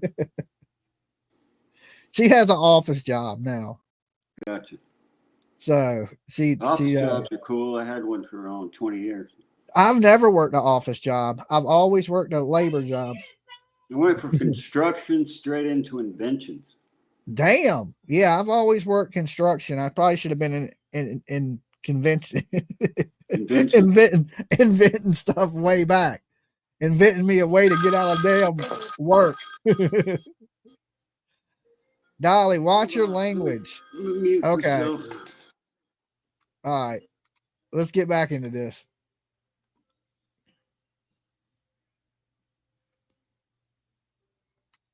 There's summer at the lake. And do we really know videos are actually from that day? I won't drink again.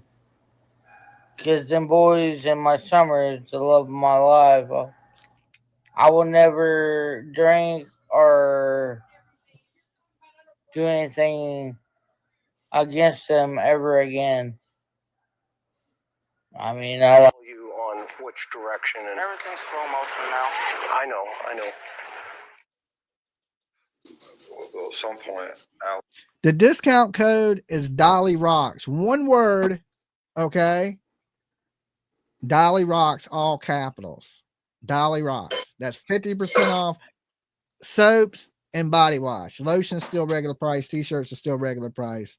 But Dolly Rocks is the promo code.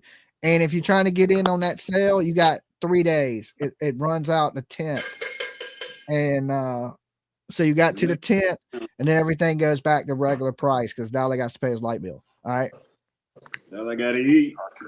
Dolly got to eat. this summer's gone. They completely flip on us on Candace. You know, and I don't understand that. Did you talk to them? No, they won't talk to me. They won't talk to Candace. Okay. Let's wrap the little summer well stuff up right there for now. And because there's a few more things I got to touch in on before I get out of here for a little bit, and then I'm going to be back tonight at 10. Today is a big day. You know what day it is? Oh, lost man. I was about to ask them. Today is a big day. Anybody know what day it is? Anybody know? Anybody? I said at the beginning, Dotson played the flute to her. Hype Mab is back. Hold on. Mab, you know what the day is? No. It's Sebastian Rogers. It's Sebastian Rogers' birthday. I remembered. So, you know, I'd seen a post today that was from Seth Rogers. Matter of fact, I will pull that post up, and it says, hold on, let me pull it up because that's the best way to do it.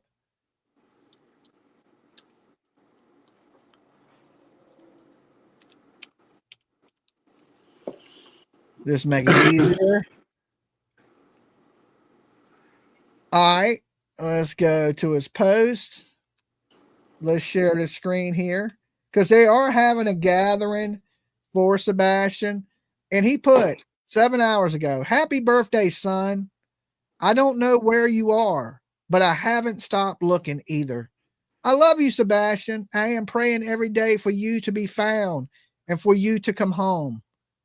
God, please bless, protect Sebastian, for he is loved and wanted in this world. Please keep him safe. Deliver him from evil. Amen. Okay. And then it says right here, join us Sunday the 7th. And as we come together on this special day to continue to raise awareness for Sebastian Wayne Drake Rogers. Ain't that the day that Pearl Harbor got bombed? I'm not for sure. Ladies and gentlemen, please join us Sunday, December 7th at Culver's in Clarksville for Sebastian's birthday. Thank you to all whom are helping with spreading awareness, with factual information regarding Sebastian. You know, it's crazy he says factual when he spread all kind of badass information. You know, so I ain't going to be mean to Seth today. But there's things. One day. Yeah, I give him a break today. I give him a break. But I just feel like awareness, of course, people are doing a good job at spreading awareness. You know, not as many people as there once was. A lot of his people kind of abandoned them. But I don't see any public searching going on for Sebastian, which really upsets me. Like, because I just believe, like, if you're not searching for this boy, you're not going to find him. I mean, awareness is great if he was out there, you know, alive. There's no way to find him if you're not out there pounding the woods. Hold on, what's the say, Dolly? We talked about this before. You know, you kind of recreate the crime scene, and then you go all directions, exiting that area, and look for pullouts anywhere you can pull out. You search, you know, a big swath of that, and then you go to the next pullout, search a swath of that. Because if somebody just got rid of them, they pulled off somewhere and, you know, got rid of the body, right? Well, I mean, if that's the case, I don't think Sebastian's far from that home. I really don't. I don't think he made it far, or people would have seen him. There'd have been more witnesses. Do you think he left on feet or in wheels? I think he left from that garage in a car. Yeah, that's what I think. You know, I mean, my personal belief is like, it's hard to think he went out on foot barefooted with no jacket when this boy played chess and he wasn't as slow as they said he was. Right. I think he's smart enough to put his fucking shoes on and put a jacket on. But happy birthday. I hope, you know, he is alive. I really do. I truly wish that to be the case. But I don't think he's alive. I mean, he'd be 17 today. You know, 1 year from now, he'll be a grown man legally. Yeah. I don't think he's with us anymore, but I pray that I'm wrong. Right. I would, you know, I tell people all the time, I was like, look, when I'm wrong, that's the best thing it can be, because that means it's good news, because, you know, cause I just feel like he's been gone for a while now. And but to see the post, like I said, I ain't gonna give Steph too much of a hard time today because it is his son's birthday. But, you know, the whole thank you for the people putting out factual information, why he allowed TikTok Tony and Betty and Justin and At Night and Dog the Bounty Hunter, all these people to put out bad information. And then he's going to be like, well, thank you for the people that are putting out factual information. Now, I ain't going to say nothing bad about him. I'm just going to say that's a little weird he would put that there.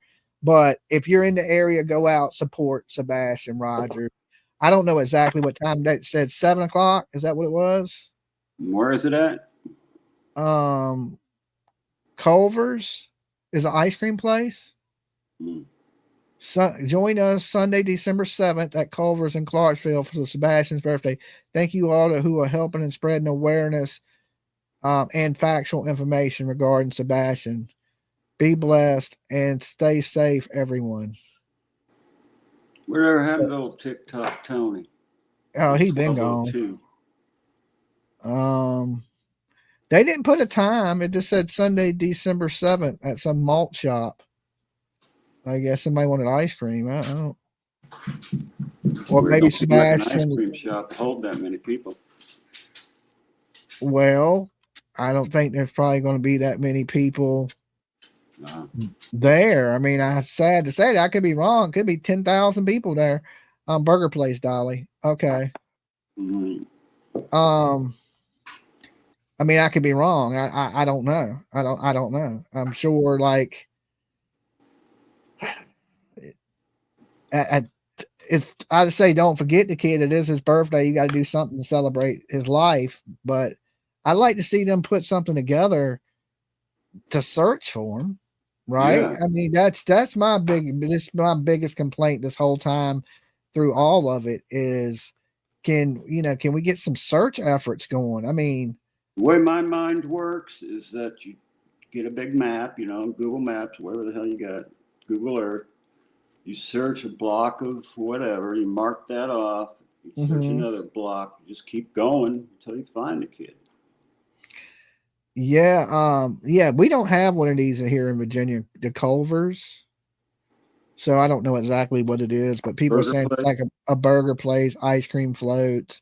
We got a place like that. It's kind of like called Frankie's. It's like an ice cream steak shop, like steak burgers. Yeah, we used to have Shake and Steak. Yeah, they're good. I like Shake and Steak. Yeah. I get them when I'm in Vegas. Back in Indiana, we had the White Castle. White Castle's good. It's like acquired taste though. White Castle, you better be not too far from you better not be too far from a bathroom. You go White Castle. Them things are little greasy things. I can't 24 hours a day when I was back in Indiana, man. Yeah, that's how it is in Vegas. And where I stay at in Vegas, in the morning. They're open all night right there outside the hotel. So I try not to go there, but there's a Steak and Shake right there too. I try to eat more healthy than anything. Culver's is a pimped up Dairy Queen Steak and Shake. Okay, well, if that's what they enjoy, and I do think it's good we spread awareness with Sebastian. That's why we continue to talk about him. I just wish people would do a little bit more. And I ain't saying they're not doing nothing in private, which we don't know, but publicly, we don't see them doing anything for searching. And it's almost like they've given up. And at some point, Seth has kind of changed. Like he believed that Sebastian was alive. And then remember when he was on the boat and he's like, this is a recovery mission. Yeah. We're moving into recovery. He's kind of went back and forth with, and I mean, that's logical thinking, you're a parent and some days you just feel down and like he's gone. And some days you're hopeful that, something may turn up, I guess so, but he's all over the place with it. Mostly he's holding on to now that Sebastian is alive somewhere, but I just don't feel like that's the case. It's difficult to think that because, I mean, if he ran away, he would have been found. I think so too. If he really ran away barefoot in that weather, he would have been found. And was it February that he ran away? Yeah. All right, we got Lisa in the back. All right, let's bring in Lisa. You want to go to your thumbnail, Lisa, or do you want to stay with your camera on? All right, we'll bring you up. Hi, can you hear me? Yeah, we can hear you. Hey, Lisa. Hey, Lisa. Hi, how are you? How are you? I hope I'm not on camera. You are. You can turn to your thumbnail if you want. You're beautiful. Oh. Okay, there you go. Thank you. I'm calling from Vancouver, Canada. Hey, Canada. Hi, and sorry, I've got a little bit of a cold, so bear with me. Oh boy. I have been following this case since day one. I was on the other night on the lab with Chris and Josh and Dr. Gary. I just so happened to get on in the backstage, and I was talking to them about it. About I things. saw you over there. Yeah, I wanted to get things off my chest. Hi. David Dotson has been on my wanted list since day one. Not the wanted list. Was the flu? Yeah. And I wasn't really able to articulate it very well the other night when I was on the lab because, like I said, I've been sick. But I also was in the audience in the two-part Dr. Phil episodes when Candace and Dawn were on there. It was during COVID, and I was actually in the Zoom like online audience. So you can, Awesome. yeah, it was really a cool experience. But what it was interesting because you could hear things going on in the background that you don't necessarily hear when you're watching the Dr. Phil show. So that was quite interesting. But the reason I say that is that, as you know, because you've probably seen that episode, is that the behavioral panel had been brought in, I believe, in part 2 of that. And like you just referenced on your show, is they specifically mentioned David Dotson. And I thought that that was interesting. Now we're going back, a few years now. But of all the people that they could have mentioned in this story, they mentioned him, which I thought, again, was very interesting. And there was quite a discrepancy at the beginning with what Robin said. And I think you just showed the clip when Robin was talking to Chris and saying that David didn't know where the Wells lived and he had not been there before. Well, there's a discrepancy because, as you just heard, I believe it was right out of Don's mouth, that he had been there before. Yep. And then the kids did know who he was, and that Candace did know who he was. And there was photos early on too that were posted of Summer in the church sitting on Robin's lap in the back pew. And David Dotson is off to the left, looking like he's, gesturing over to them.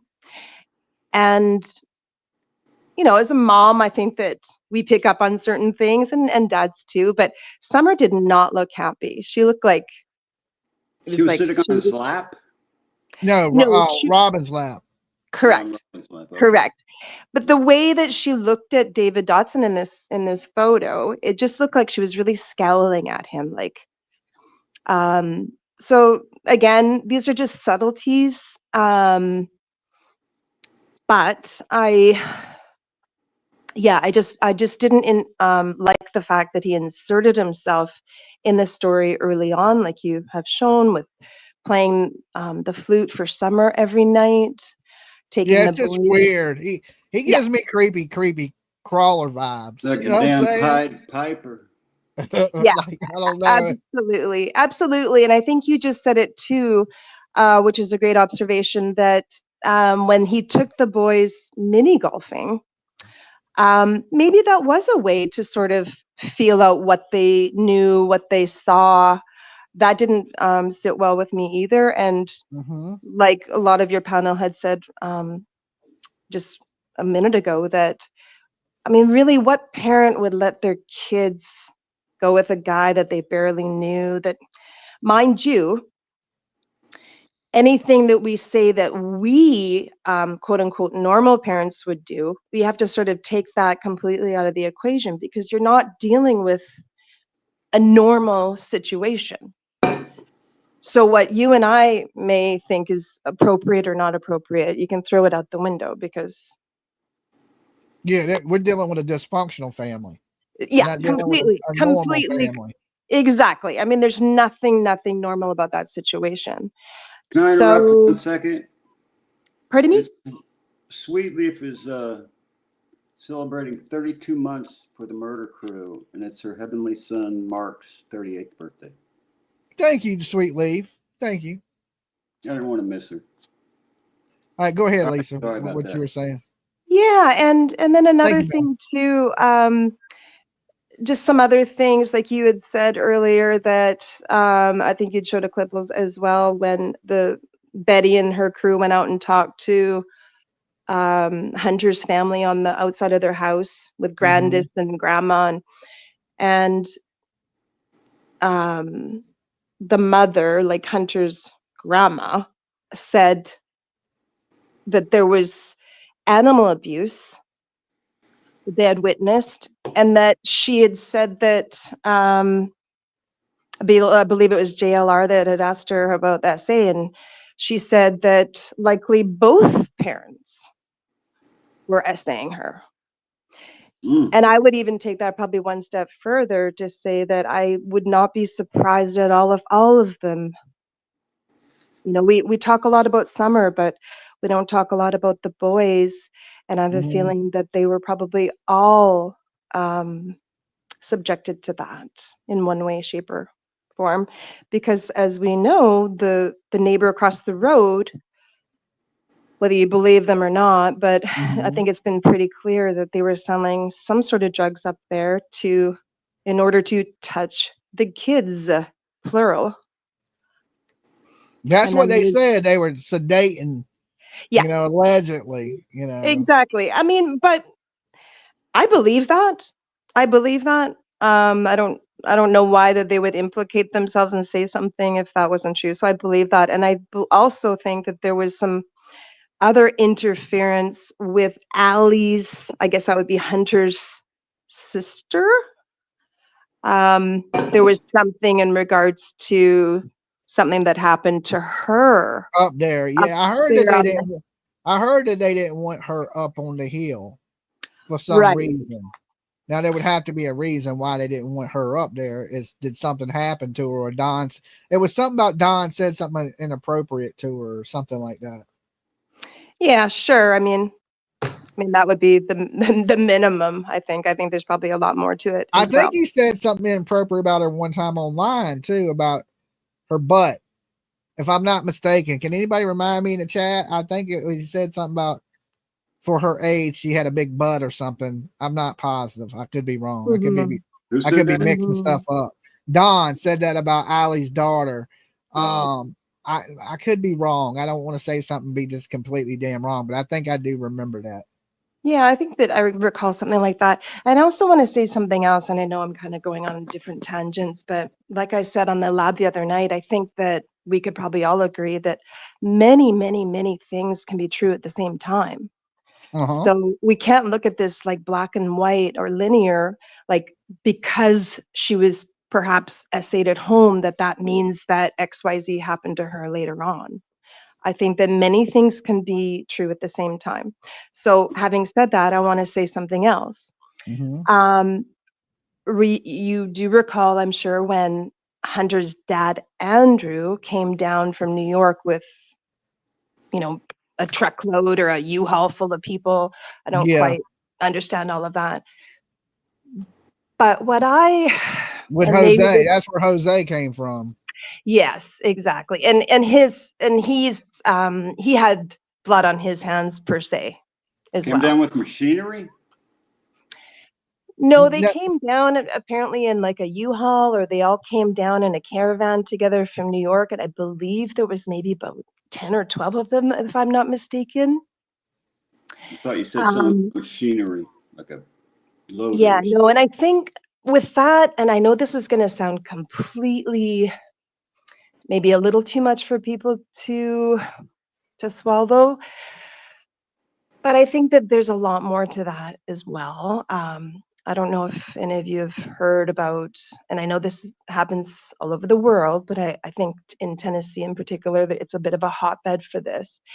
And these groups come together like-minded, and they do these sick things like play hide and seek with kids, and the kids run out in the woods, and then the creeps run after them, and whoever catches one first, it's a game. And oh Lord, and they're all, yeah, I mean, it's a thing, and it sounds like it's right out of the movie Deliverance or something, but it is a thing. And I think that if we all think, oh, they came down because they were looking for a place to live, and that's just all BS. There's nothing, that is not true.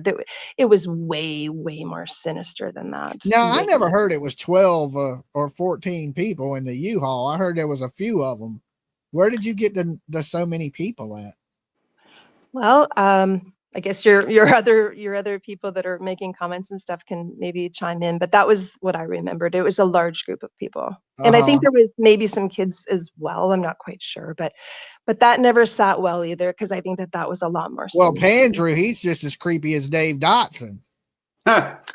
Oh yes, yeah, that's a whole other show, Dolly. I mean, that dude is a yeah, whole new level of weirdo. Yeah, sick. And then about Hunter, I don't think that Hunter was involved in anything to do with Summer's disappearance. I do agree. I think we probably all can agree that Do there you was think probably he's just abused kid also? That he's been abused on that yeah. hill? Yeah, I think so. I mean, he's not the smartest kid. He's I think that they had also said he was on the autism scale, and I don't think that he's sophisticated enough to keep something like that hidden. I think he's just a very troubled kid, and Well, he's a troubled grown man now. a grown man now. Yeah, exactly. Yeah. But at the time, I do believe that there was some sort of interference, like sexual interference with Candace and him. Mm-hmm. I definitely feel that that's probably something that happened. I mean, there's photos of them in Yeah. bed. Not that that There's a means TikTok video of her caressing his head, and so I was like, "Oh, that is just creepy." yeah. And I mean, likely I thought about, them going down to Warriors for that swim, and I thought, well, Grandis was in La La Land on her pills. I think Summer was she was swimming. Mm-hmm. And maybe Candace and him were off to the side having their little iced tea and getting it on a little bit. It wouldn't Yeah. surprise me at all. So I don't think she drowned or anything like that. I think she was abducted. I think Michelle Walks, I think, is on the money when she says, let's, follow the scents, the footprints. And I think it all sort of, in my opinion, it all sort of leads to her being, like Candace said, lured off the property. Yeah, so I don't know. I'm just sort of, again, going on a tangent, but these are just all my thoughts. But I would Yeah. really hope that law enforcement would have dug into David Dotson's history.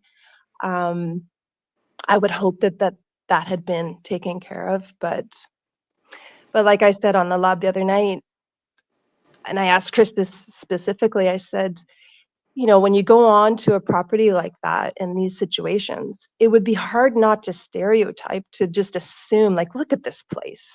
Look at this place. It's got to be the parents. And I would think, I'm sure the same thing, that it's got to be the parents. Look at them. Look at their history. My thing about the whole abduction thing is this: I would expect different behavior from Don and Candace if the child was abducted, and it's their behavior to me that makes me think they have some knowledge or some wrongdoing in what's going on. If these people had no wrongdoing in this whole thing, would they be acting the way they're doing? Because they had every opportunity to get their child out in the media just here in the last 2 weeks, and they chose to turn down that opportunity. To where most parents thought their kid was out there somewhere, they would jump on every opportunity to bring exposure to their child. Well, exactly. But like we said earlier, you're not talking about, quote unquote, normal people. Normal people. So they don't think the same way that we do. I don't know. I mean, that's hard to say, because you got to remember, I sat with Don and Candace. I talked to them. They're not that far from normal. I mean, like I said, I sat there and held a normal conversation with them. We talked, we laughed, we joked. I watched Candace cry. Like it's if anything, they're smarter than you think, because they're able to manipulate. You even touched the mullet. You even touched the mullet. That's what I'm saying. Like, you got to remember, I've sat there with them in their house and had conversations with them, ate dinner with them. Like they're not what people think when people judge Don and Candace by what they see on the internet, that's where they make their first mistake, because that ain't who they are. Well, I don't judge them on that. I judge them about their history. And if you just look at their history, their history is bad. That speaks for itself. They've lost 7 kids at the minimum. But so many people think they're just some dumb hillbilly ass people, and they're not. They're not at all. Well, I ain't saying they're borderline geniuses like Dolly, but but they're carny smart. They're street smart. Carney smart. That makes sense. Yeah, sure. I mean, Don has said it himself. He was raised in the system. He was raised in the criminal system. So in order to survive that, you got to be somewhat savvy and manipulative and all of the above. So, and I mean, she's no better. In fact, yeah, I mean, who knows? She could, Candace could even be worse. I mean, what mom would let their kids live in a situation like that? No normal mother would allow that to happen. They would be out of there so fast. So that is her normal, though. Well, you know it's her normal. Yeah. What it's our her normal is not quite her normal. And like, in the country, like, I'm from Georgia. I've seen houses be standing on bricks. I've seen worse than Don and Candace. Yeah. And I've seen families that were happy and thriving in dumps. So it really ain't the house that makes the home. It's the love that can turn a shack into a home. That the problem was they lived in a shack where there was no love. And so it wasn't even a home. It was just a shack. Look at Don and Candace, you see two broken people, but their brokenness complements each other. That's how they exist. They're both broken, but they fit together. I thought the same thing was they were ride or dies. Like they're going to be together to the day they put these idiots in the ground. You know what I'm saying? Some people are meant for each other. That's a great point, Dolly, because after all of these years and even the time that Dawn was in jail for that, I think it was what a 10-month period or something like that, Candace had every opportunity to say, hey, she was safe from him. Yeah. She was safe from him. She could have said, hey, look, she already had written a police statement to say that he was a danger to her and the children. I mean, that was in her writing, so we know that that's a fact. And she had ample opportunity to say, hey, look, she wouldn't have to worry about her safety. He was locked up and she could have come clean. And I think with all their drinking and all their drugging and all their fighting, after all this time, I think one of them would have turned on the other. I would figure after all that drinking and drugging they did that they would slip up and tell on themselves too, and they haven't. And they're going to tell on each other because I think they're both guilty. They're both guilty. Yeah, I mean, it could be that. But I had to say this. Out of all the true crime stuff we talk about, this one is definitely a mystery, and I think that's people's fascination with it is trying to figure it out, because I think more people lean towards Don and Candace than they do a kidnapping. But like I said, I never rule anything out because it could be something that we're not even thinking of, like, or it could be the Dave Dotson dude and he's tied into some weirdo ring and, and who knows? I mean, but the only thing I judge a lot of, and I'm no behavioral expert, right? But I notice behavior in people and I just watch their behavior. And it's like when I sat there with them, and this is something you don't get off the internet. This is something I could see that they had regret and pain for something. Yeah. I just don't know if that's because they did something to her or because they're really missing their daughter. But it's both. It could be both. I mean, in the same token, right? Like, did they want to get rid of their daughter? Did they have to get rid of their daughter? And they're regretting their decisions or what they did that day. They carry. Candace does. I can't say what Don carries. Don is a different animal. He's hard to read. Candace carries some pain. Okay. Like what that pain is, I'm not quite sure, but I know this, it's real, right? Her emotions are real. Or unless she's the greatest actress to ever wear a mullet. I mean, it's one of those two things because like I said, I've been around cold-blooded killers like Leilani Simon, right? Sat there and talked with Leilani. When I talked to her, you could tell she was dead inside, like completely just gone, like void of any soul of a human being or any compassion. It just wasn't in Leilani. She didn't give a two shits. Candace is different. Candace is totally different. She has there's a soul inside of Candace. Is it evil? Is it not? I don't know. But she's not empty inside like Leilani, like a cold-blooded killer. Now, is she a killer? There's possibility, but she's not a cold-blooded killer. If she did something, she carries some regret for what she did. And that's the kind of vibe I got from her from being in the room with her. Right. Like, well, what we do know, I think, I mean, I guess let's talk about facts, is we do know that she has, somewhat of a violent streak because, and don't quote me on the timeline here, but at some point, I believe she went into like a Walmart or something and threatened that she was going to blow. And also she tried to shoot in Utah, she tried to shoot the damn CPS people when they were talking about taking her kid. Correct. With a shotgun, yeah. Yeah, and then in terms of violence, her first batch of kids, the son from that first marriage was beaten so severely that he had to be in a home for, I believe, the rest of his life. So I don't know who did that damage to that boy, but Candace was there. So we know that she has a violent streak. She did say one thing that was a little glaring too, that some of the shows have mentioned, that the first time she talked, which I believe was like 13 days after Summer got gone, she came out and she said something to the effect of she felt smothered. She used the word smothered. We just played that clip too. Yeah, she said smothered. Yeah. And, apparently she was, Summer was sitting on a pillow or had historically sat on a pillow in the back of the car.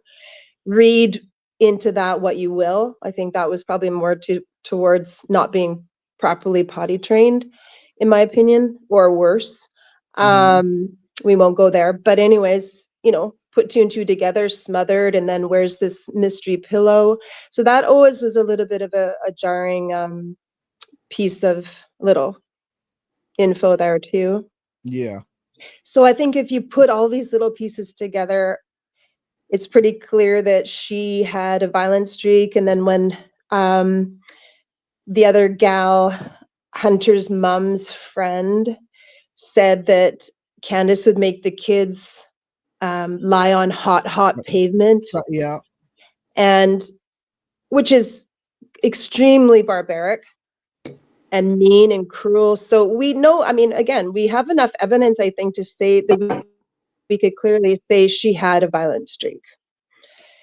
Or mean streak, call it whatever you want. Yeah, I would agree with that. And usually the more you drink, probably the worse it would probably get, too, as far as anger. To the blackout stage, you don't know what you don't know what. Yeah, and another thing that came up on the lab the other night too was the drugs. Like, I guess apparently Candace had a meth problem. And again, this is alleged because, I mean, I don't know the ins and outs, but what we've heard, was she actively using during this time in June 2021? Had she been clean for a while? Because, and, likewise with Dawn, because as we all know, with meth, it'll make you do absolutely crazy things that you would never do when you're not on meth. Yeah, I mean, I just know people start tweaking. A lot of meth heads, I had my little streak when I was on it myself, and if you're, the only crazy shit you might do is if you're up past like 3 days without sleep. Yeah, but nobody should be up that long without sleep. Even if you naturally stay awake, right, and don't sleep, you'll start hallucinating and stuff like that. You're hearing voices and shit. Yep. Like, yeah, I would say whatever is going on with Summer, and I think we could probably all agree on this, has to do with drugs and alcohol. Yeah. I mean, that much I think we know, but what happened is what we don't know. But we do know it involves drugs and alcohol. I think we got two choices. She was abducted, or there was an accident and it got covered up, or it wasn't an accident and it got covered up. I can't see them purposely, I mean, this is my opinion now. This is just me. I can't see them killing their daughter and unaliving them and like just murdering her. I just can't see it. I don't know. Maybe because I've met them and I've got a different perception of them.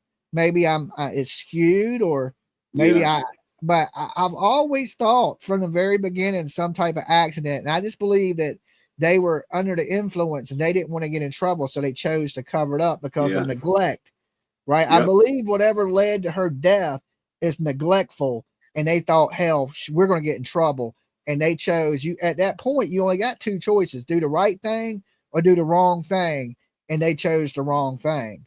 But I mean, if I just couldn't find no motive really of why they would hurt Summer, and people would say, Mab, that, you know, she was about to go to school. Well, they didn't have to send her to school. They could have homeschooled her if that was the case. And if you was using this child as, let's say, a meal ticket or pimping the child or whatever it be, would you stop? Because now you just cut that out. And if he was abusing her, usually abusers don't stop. They keep going and going and going and going, just like he was with his stepsister. You know, he was 18 in prison, got out, tried to mess with his stepsister again. So he blamed it on her. Yeah, blaming her. He continued this abuse. So what motive would he have to unalive Summer? And we got to look at that. And that's why I've always thought she died by accident and they covered it up. Myself, that's just my opinion. If you listen to Don, it's like Summer never bonded with Candace, and Summer was in love with Don. And well, sometimes girls are closer with their fathers. They usually are. You know, I think my daughter is closer to me than she is with her mama. Yeah, same here. You know, so I mean, and usually boys. Now me, I didn't know my dad, so I mean, all I had was my mom. But I'm a mama's boy. I don't have no shame. I love my mom to death. I was stuck up under her wing like all the time. Even when I was grown, she was like my best friend. So I mean, can I ask another question? Go ahead. You can ask whatever you want. Oh, thanks. So I believe it was the night before, the 14th, which allegedly CPS was up there and everything, that Dawn had said that the kids, including Summer, were playing on the roof. Yep. So that's a bit problematic. But if the dogs were up on that property and say she had fallen, right, and had an accident, broken neck or whatever, died, they would have picked up on that. Or if she died in the car. Cadaver dogs would have, but when they go searching for people, they don't bring cadaver dogs on day one. Most of those dogs are tracking dogs, and a tracking dog, believe it or not, they're like people. Some dogs track better than other dogs do. So you could have tracking dogs and they still not be able to track worth a damn. And then you can have one dog that tracks really, really good. They're like, you know, it's just like somebody with their job. Like me and Mab could do the same job, but he'd be real good at it and I'd be shitty at it, but we're still both doing the same job. And that's the same thing with dogs. Dogs are like people. Some of them are good and some of them are dumb as hell. Like my little Frenchie, he's like a little dum-dum. Well, like the doctor had said earlier that, I believe it was on your show. I'm confused as to all these shows, but yeah, Dr. yeah, and I've heard her talk before. If Summer had dry drowned or if there was an accident at that lake and she had, you know, passed away and she was dead on those milk cartons, again, would the dogs not pick up on that scent? Yeah, after within 15 minutes of decomposition after dying, they can pick up on it. But that's if they're searching for remains at that time. Usually they wouldn't be searching for remains at that time. They would be searching for, usually when a kid goes missing, they take the parents' word that the kid is missing. That's why they start to search. If they just showed up and thought the kid was dead, they wouldn't bother to search, you know? So that's what I always said is kids under the age of 10, when they go missing, when they show up, they need to treat it as a crime. I talk about Dolly law here, and that it should be treated as a crime instantly. And everything should be, you know, locked down. Everything should be thoroughly vetted before we go, okay, this kid is a runaway. Now, teenagers, of course, case probably would have been solved. If they would have did that in the John Benet Ramsey case, if they would have did it in a lot of cases, we wouldn't be here where we're at. And, you know, because one, they let people show up at the houses. They need to treat it as a crime scene instantly. And they didn't do that. They treated it as in, okay, y'all go in the house. We're going to search. We'll let you know. And by this time, they could be in the house cleaning. They could be, you don't know what they're doing. They could be getting rid of evidence. You have to treat them scenes as a crime. And there's gray areas like in our laws. And we've been going over that in the Melodee Buzzard case with the little girl missing from California. And they can't even arrest the mom because she ain't report the kid missing. Right. So technically the kid's not missing because the caregiver didn't report her missing. And we fall into these weird gray areas that we need to fix the laws that contain to these children and the Amber Alerts and all this. We have a broken system. It's broken. Oh, absolutely. And our system in Canada is probably not much better. But having said that, Dolly, I believe CPS, speaking of people with blood on their hands, I think CPS completely failed these kids. And absolutely. And Glad I think you that said ultimately it's their fault that this all happened.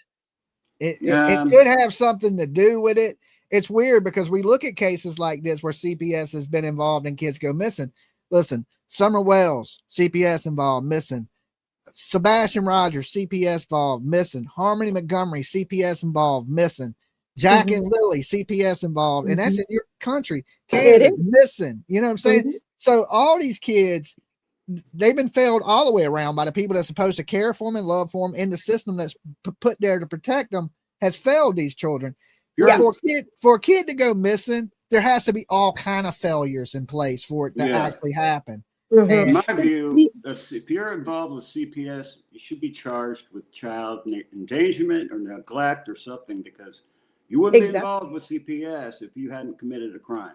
Well, no, because people get mad at people and they make false claims about people not taking care of their kids and shit. I've seen people do it. Well, even here on YouTube, people call CPS on other creators and shit like that. Yeah, and there's been one just recently swatted, right? Because these drama channels are fighting with each other. So you have to take each one individually and go, okay, we got to check on the kids. But you look at the environment, I would say I'm going to go with what Lisa said, that they failed these children.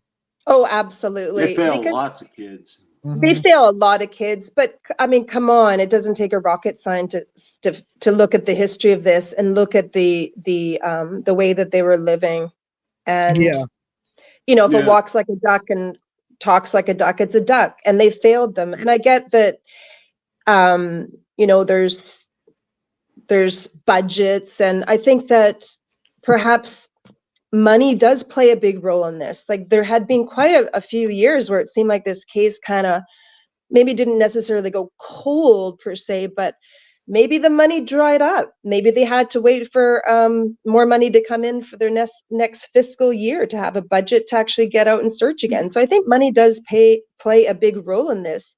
And there's a lot of cutbacks in government, and CPS is overloaded, et cetera, et cetera. So it's just like we were talking about with the dogs. Some people do their job really, really well, and some people don't do their job very well.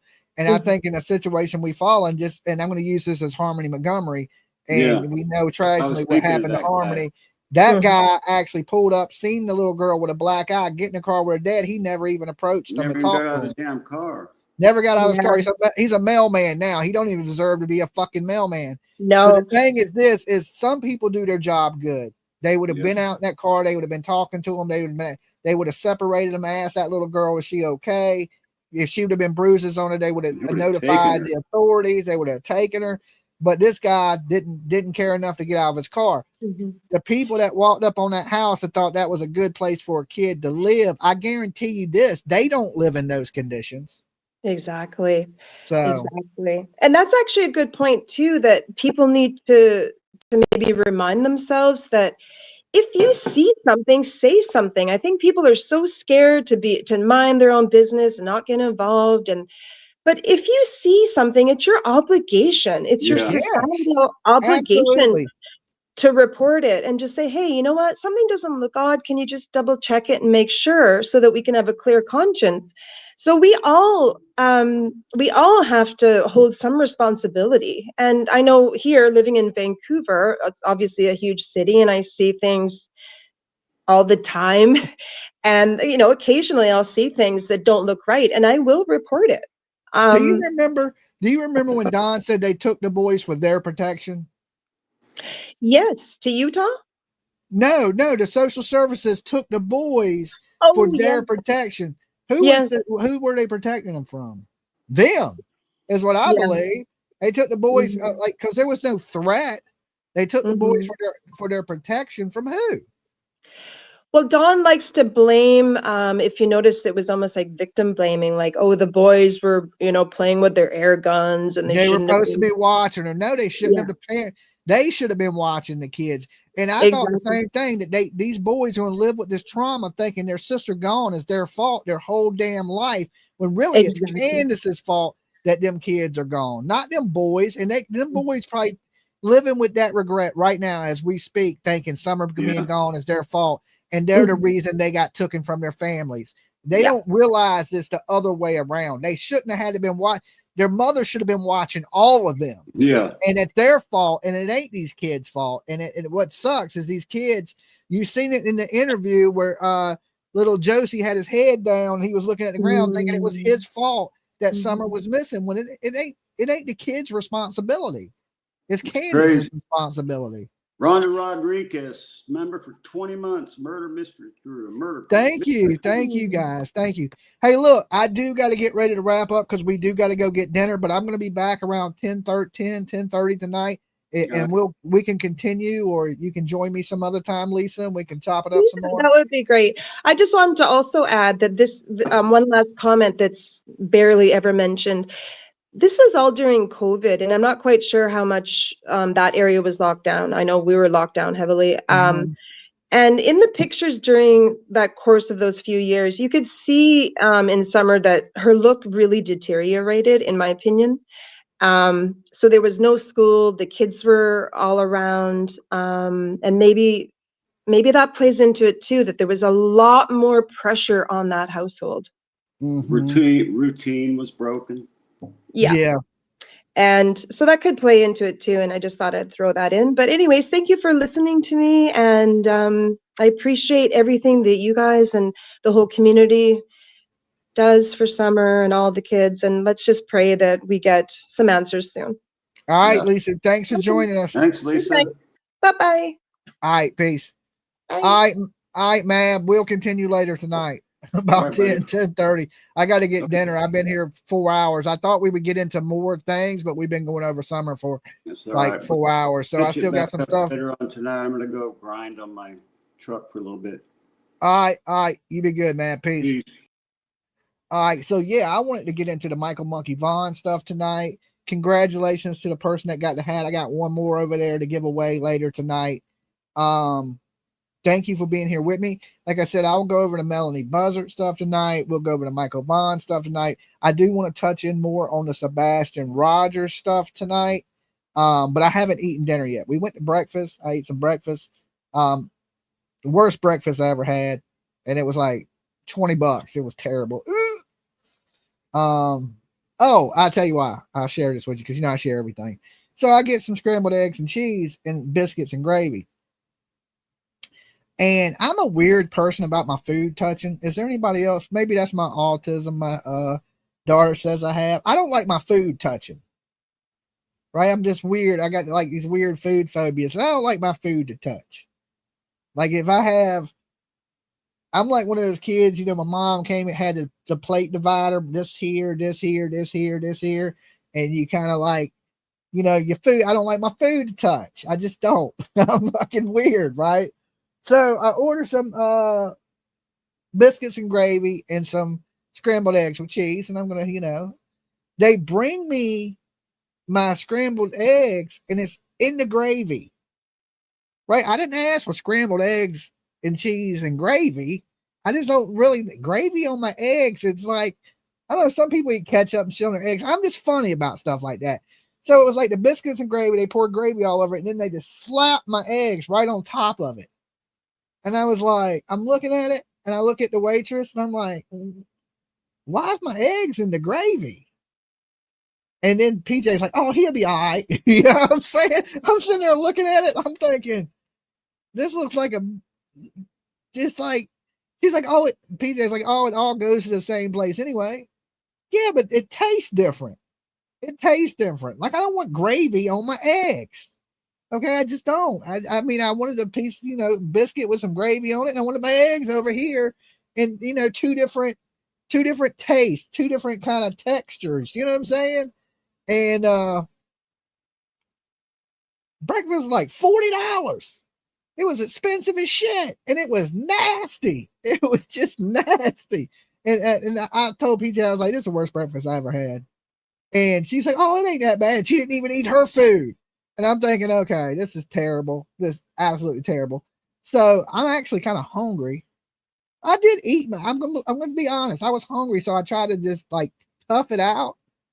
But at $40, right? It should have been like decent. You know what I'm saying? I hate to complain about like an old grumpy ass man. I only like eggs if I make them. Well, I mean, everybody has their own little things. I just don't want it can brush up against it, right? Like you can brush, it can touch. It just can't be, you can't put gravy. You can't put my damn eggs right on top of some damn gravy. Not eggs in the gravy. That's what I'm saying. It wasn't Waffle House. It's like this really bougie place we went to this morning. And look, so I'm in there and PJ's like, she's like, well, you'll eat Waffle House. And that's like I was like, Waffle House is good. Like I could eat Waffle House. My shit don't be touching at Waffle House. They put the shit here, they put it here. You know what I'm saying? They individualize. They don't just throw it all together and be like, here's your fucking food, right? And then charge you premium price. So, the orange juice was good. The orange juice was legit though. Right? The orange juice was legit. PJ has a whole-time job. She ain't a maid. That ain't got nothing to do with it. She didn't bring me the food. PJ didn't cook the food, right? She was just defending the bad restaurant. And I was like, I don't know why you defending these people. They should, like, who eats, if I said scrambled cheese, eggs scrambled with cheese and gravy, it would be one thing, but I didn't say that. Okay, I said I want some scrambled eggs with cheese and I want some biscuits and gravy. They brought me one plate of gravy eggs. I'm still scarred from that. All right. So anyway, before I check out the merch store. You got 3 days to catch the sale. Okay, that's it. 3 days. I'm going broke here with that sale. Dolly Rocks. The promo code, buydollysoap.com. You got 3 days to get your orders in. Soaps, body washes are on sale, 50% off. Get it while you can. We are going to sell out. I know that. Before Christmas, we'll end up selling out everything. So if you're out there and you're on the fence, I'm telling you, you won't be disappointed. Get your Dolly soap while you can, and you're going to smell great. All right, we got some really good stuff. I used the cookies. What was it? Cookies? Sugar cookies last night. It smelled really good. So anyway, you guys be good. And just remember this. If nobody else does, Dolly loves you. I'll see y'all tonight around 10:30 right here. True Crime. We still got a lot to go over. So make sure you tune back in and I'll see you then. All right. Peace.